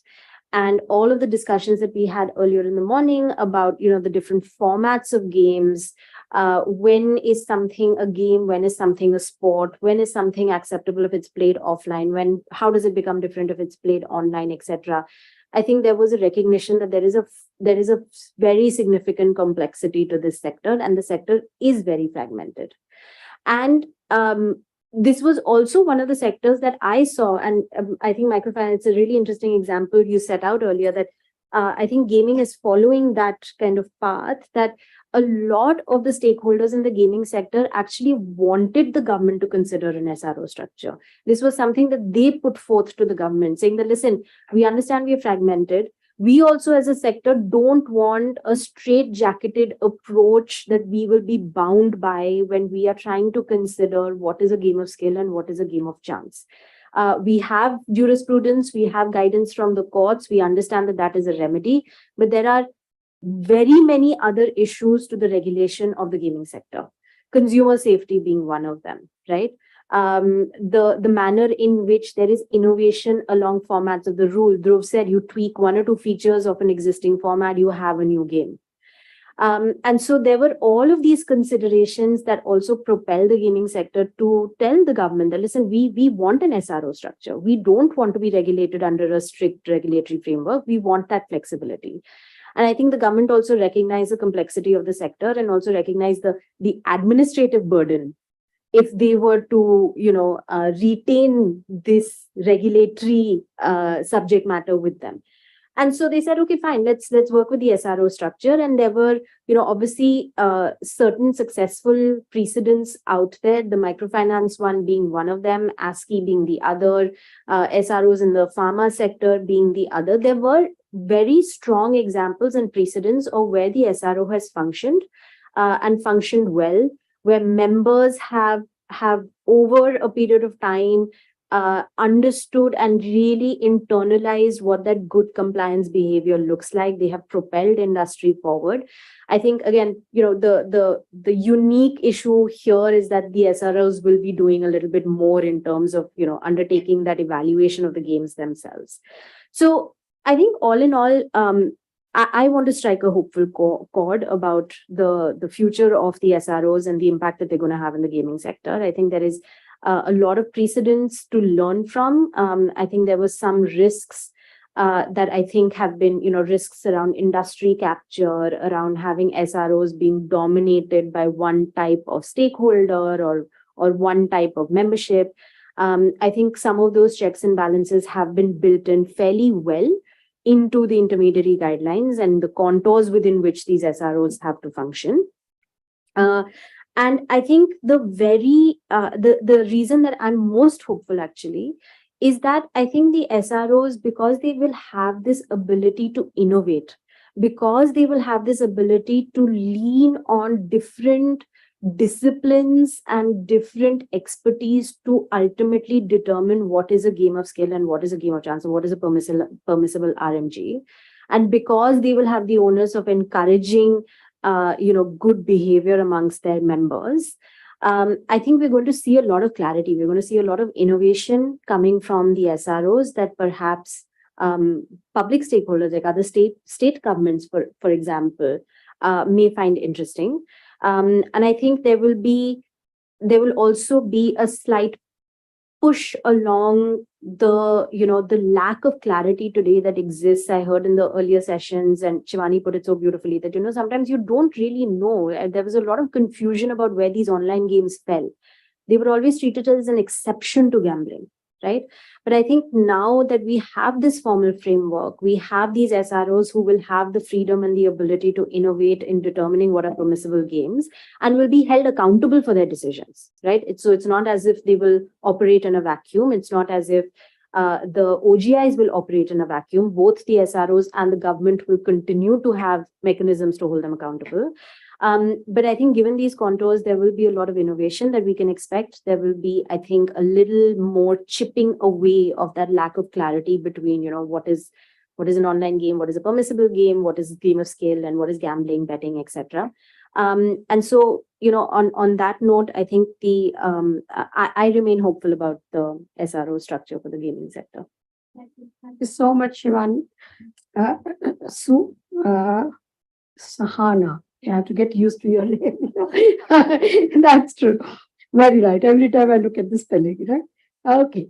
Very rightly brought out by her that in SRO, the most difficult thing is going to come to you is to say no, right? That, okay, you are a member or you are into gaming industry, even if you are not a member, but you have to abide by the code of conduct, right? And that is where your master skill comes, because overall industry respects it. If I draw from here, I remember there was one case which was given notices by the microfinance SRO. And then, of course, the audit caught it, and then, of course, they had to close down theirs. And when you talk of the small players or domination, there are two SROs, and the Mighty Act allows multiple SROs. So for the fragmented, you can have not too many, of course, but 2, 3, 4 is the optimal number where you can go in for the small players, big players, so that the fees difference can be there. And there can be members who contribute to these exercises. What you're doing, it's worth paying here than getting a knuckle rap on your knuckle or being closed down or de-licensing. So if somebody is wavered, it's better to tell that person by the peer group to correct its ways than tomorrow being stuck with a cancel of the license or being out of the gaming industry. So that fear of the SROs, which is not making them very active, they have to come out of it. Read these examples, how they have come out of it, and start organizing yourself. And then these parameters which has come out today, of course, Mr. Anil Nair and Sajna, once they document the whole thing, and my request to all of you is use this weekend to document your thoughts and mail it to them, so that it has come out very, very clear. And once they come out with the recommendations, your SRO can have another round of brainstorming to these parameters and then be sent. So one going will be going from the this roundtable outcomes, and one going will go from the 2, 3 SROs that we have today functioning, so that it's a similar kind of ideas which are reaching to the ministry, and it makes them easy for them to work on those parameters, have a debate on it, and freeze them. Because today, non-freezing of parameters is making this non-operative. So once the parameters of distinguishing comes, then it can be taken up to the GST, it can be taken up to everybody, that why this distinction is important. And of course, to that added is what is to be taxed for the indirect taxes. So these two things have to emerge out very, very clearly when we move ahead with it. That's very important. And the kind of thing that government is talking about is the jury, what you have in other countries. When any important case is there, it is the jury which decides what should be the judgment. And then the judge uses its own wisdom to pass on the right judgment. But then it has inputs from these spread out stakeholders. And that is the kind of a role that SRO has to do it when we are moving ahead with this. So I'm very sure this will go very well, and it will complement. It will be the enabling provision, and we look forward for strong SROs to emerge. The first voice has to be an SRO. It's like an example I always give, that when a mother hits the child, there's no problem. But if the neighbor hits the child, it's a serious problem. So it's better, the peer group becomes more active and pinpoints if somebody is going astray than coming out from outside, which will be a very severe action, which can be avoided. So with this, I open it to the floor for any comments. Ma'am, quick Yes. question. Although, everybody must be hungry, but today's news is that SRO currently has been deferred. Yeah. They promised lunch a bit later. Okay, so the two quick question is that, when the comment on that arm's length should be there from the point of view of, SRO that minister made, which is essentially on the conflict of interest point of view. So going forward, how do SRO should address this point from the governance and ethics point of view? That's one. And second is that there is also an unsaid expectation from government that traditionally what SRO application has been received is in the forms of kind of the type of or category of game, like fantasy has one category and the real money has another category, and similarly so on and so forth. But they want it has to be a multi-domain expertise kind of an SRO. So how do you see these 2 points to be, I'll answer the second, and first I'll pass on to you. So the second one I'll answer is that it may not be a bad idea to have what they have today, because nuances of the game they understand. And maybe among the 3 SROs, then they can have a little umbrella body. So within SRO, they can have another screening needed before it goes to SRB. So that can be an internal mechanism they have. Or if possible, everybody can merge to make one. So absolutely no problems, because this is to be made by the stakeholders, that is the developers and the platform players. So these two have to decide, ideally 1 or maximum 2, but definitely not more than that. And Achala can take over that. There's no question of arm's length. You understand the problem and you understand public good. So over to you. If I look at the rules 2023, what they've done, which was not there with us, they have very, very clearly defined that what the board of SRO, how should it look like? And they brought all the experts sitting over there. In our case, there was no recommendation from the RBI side. However, we still had independent director, and ma'am was with us on a board. So in this case, arm's length is there because we have independent directors with multiple skills sitting over there, which means they will be taking care of. If you look at rule number 3, it actually lays down the duties of the intermediary. So as an SRO, you are not only verifying the game, you're also making sure that the people who have become your members, they are complying with the long list of duties that have been assigned to them. So SRO, while complying with those duties, also would require multiple skills. So I think that is one way. And independent directors have to be there, and this is how MFIN and Sadhan, we have been dealing with it. But ma'am, I just would like to flag one more issue. In this case, it is already a running industry, and they're saying that within 3 months, up to 3 months after they approve the SRO, nothing will be applicable to this thing. But then the issue which should be considered by all the 3 organization association in whatever manner they are, that they need to come together, because one comment which was made by the RBI governor in the last meeting, he said that he made 2 comments. He said that take away some of the responsibility off our shoulder.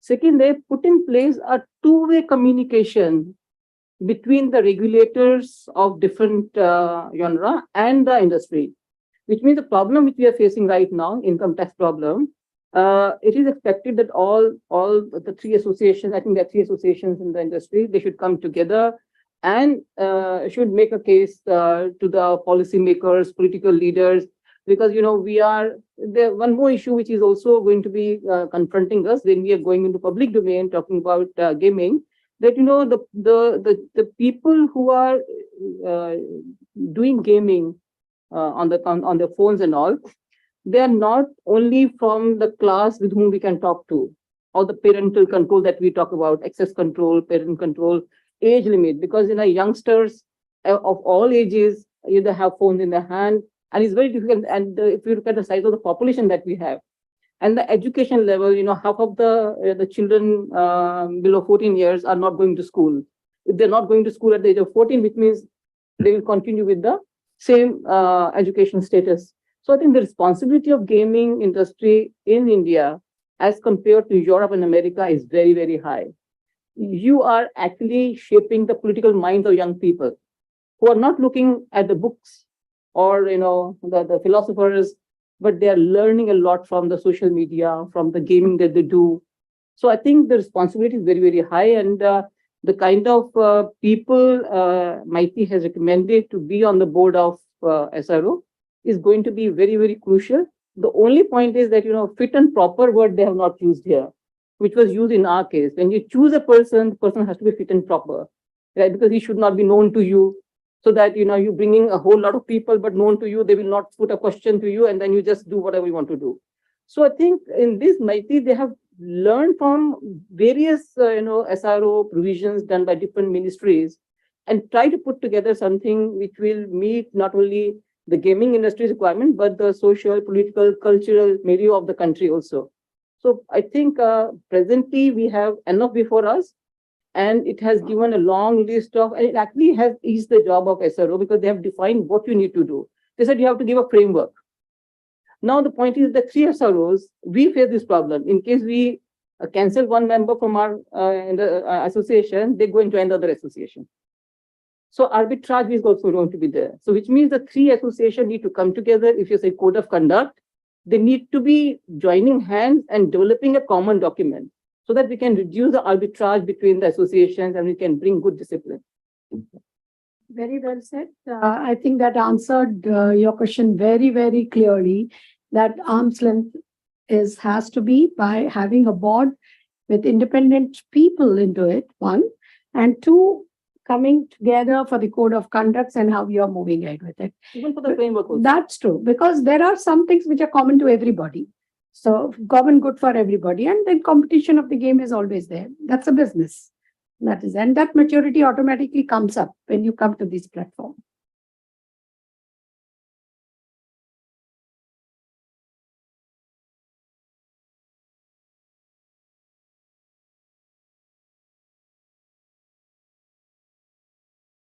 And which is essential. And on top of it, each association can add own more value, so that I choose to become a member of this or not that.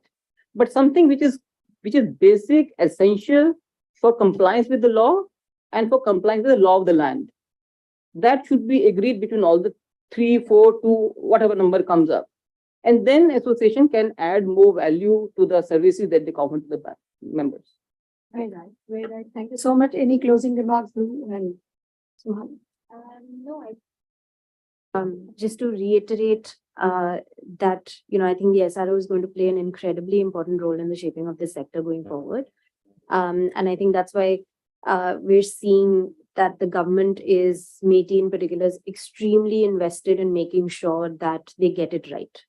And so there has been a lot of thought and a lot of time and effort being spent on the initial few set of SROs who are going to get, their registration from the government, because they will also set the standard for subsequent SROs. So again, just to reiterate, I remain hopeful, and I think, they will be quite impactful for the growth of the gaming sector, tax issues aside. I think we have already covered most of the points, but in terms of SROs, I think one thing that we need to make sure is that the SROs are led by a principle framework. When I say principle, it should not be based on market competitive spirits. Like what works for companies should not be the principles. It should be general and applicable to each and every format. Like if tomorrow, let's say, if there is a big company with, let's say, who is dominant in one format, it should allow, let's say, a small player, a 2 engineer team sitting in a dorm room to develop a new game which no one has thought. Correct? So that kind of leeway should be given, and that's like there should be a principle framework, which obviously I think all the SRBs which will come forward notified should come together and formulate. I think that's one thing. And the second thing is it's about that it's a new experiment. Like even the Minister of State, Mr. Rajesh Chandrasekhar, said it's an experiment. Let's see whether we can use it in future. And this experiment, I think the industry will always understand that if this doesn't work, the next thing will be much more difficult and much more heavy. So I think that maturity, as Ram said, that maturity will itself dictate that these SROs work and are disciplined in sort of delivering the objective that they're supposed to. Absolutely. Well said, Dhruv. Very well said. I thank my panelists, starting from here. You have Sahana, Dhruv, and Achla, who have contributed very well. And I'm very sure now ball is in the court of the three SROs. They have to break their heads and come out with it. Parameters will come out as an outcome of these workshops. So you can work on those parameters and then work out on the common code of conduct, which very, very rightly said for all, 1 plus or 1 more code of conduct. And then based on the memberships, you move ahead, because always self-disciplining is better than somebody else pointing out. And if it, like Dhruv has very rightly cautioned, if it moves to the other level, then it is what one-sided. Today you have a notice of GST, right? Because you just finish it off. The dialogue or the opportunity for you to wait first and then come up with what is good for the industry, what is as per the law of the land, and then we move ahead. So thank you so much. Here we brought into the end of it. So I hand over to Sajna. Vidush, you would like to make some closing remarks? No. Way past our time. I think everybody's waiting for lunch, so let's not disturb anybody then. As I'm the only one now standing between lunch and all of you, I'll just quickly wrap up by thanking. Yeah. So a big thank you to all of you who attended here and all our online listeners, viewers as well. I think we had a very fruitful discussion here, where the industry has, tabled whatever has happened so far and what else is required for a organized regulatory framework for the online gaming industry. With that, we close, and there's lunch laid out. So I invite everybody to be part of that. Thank you so much. Thanks, everyone. And just I'd like to repeat, weekend, please send your points to her, so that, when they are compiling the proceedings, it will be very helpful that exact words, what you have in mind, emerge there, right? Thank you so much. Actually, you must understand one thing, that ministry, if it echoes and if it's the same thought process, and where there is a congruence of their concern that what they want is a discipline and basic things, job is done, right? She talked about the policy. Now RBI recognizes them, right?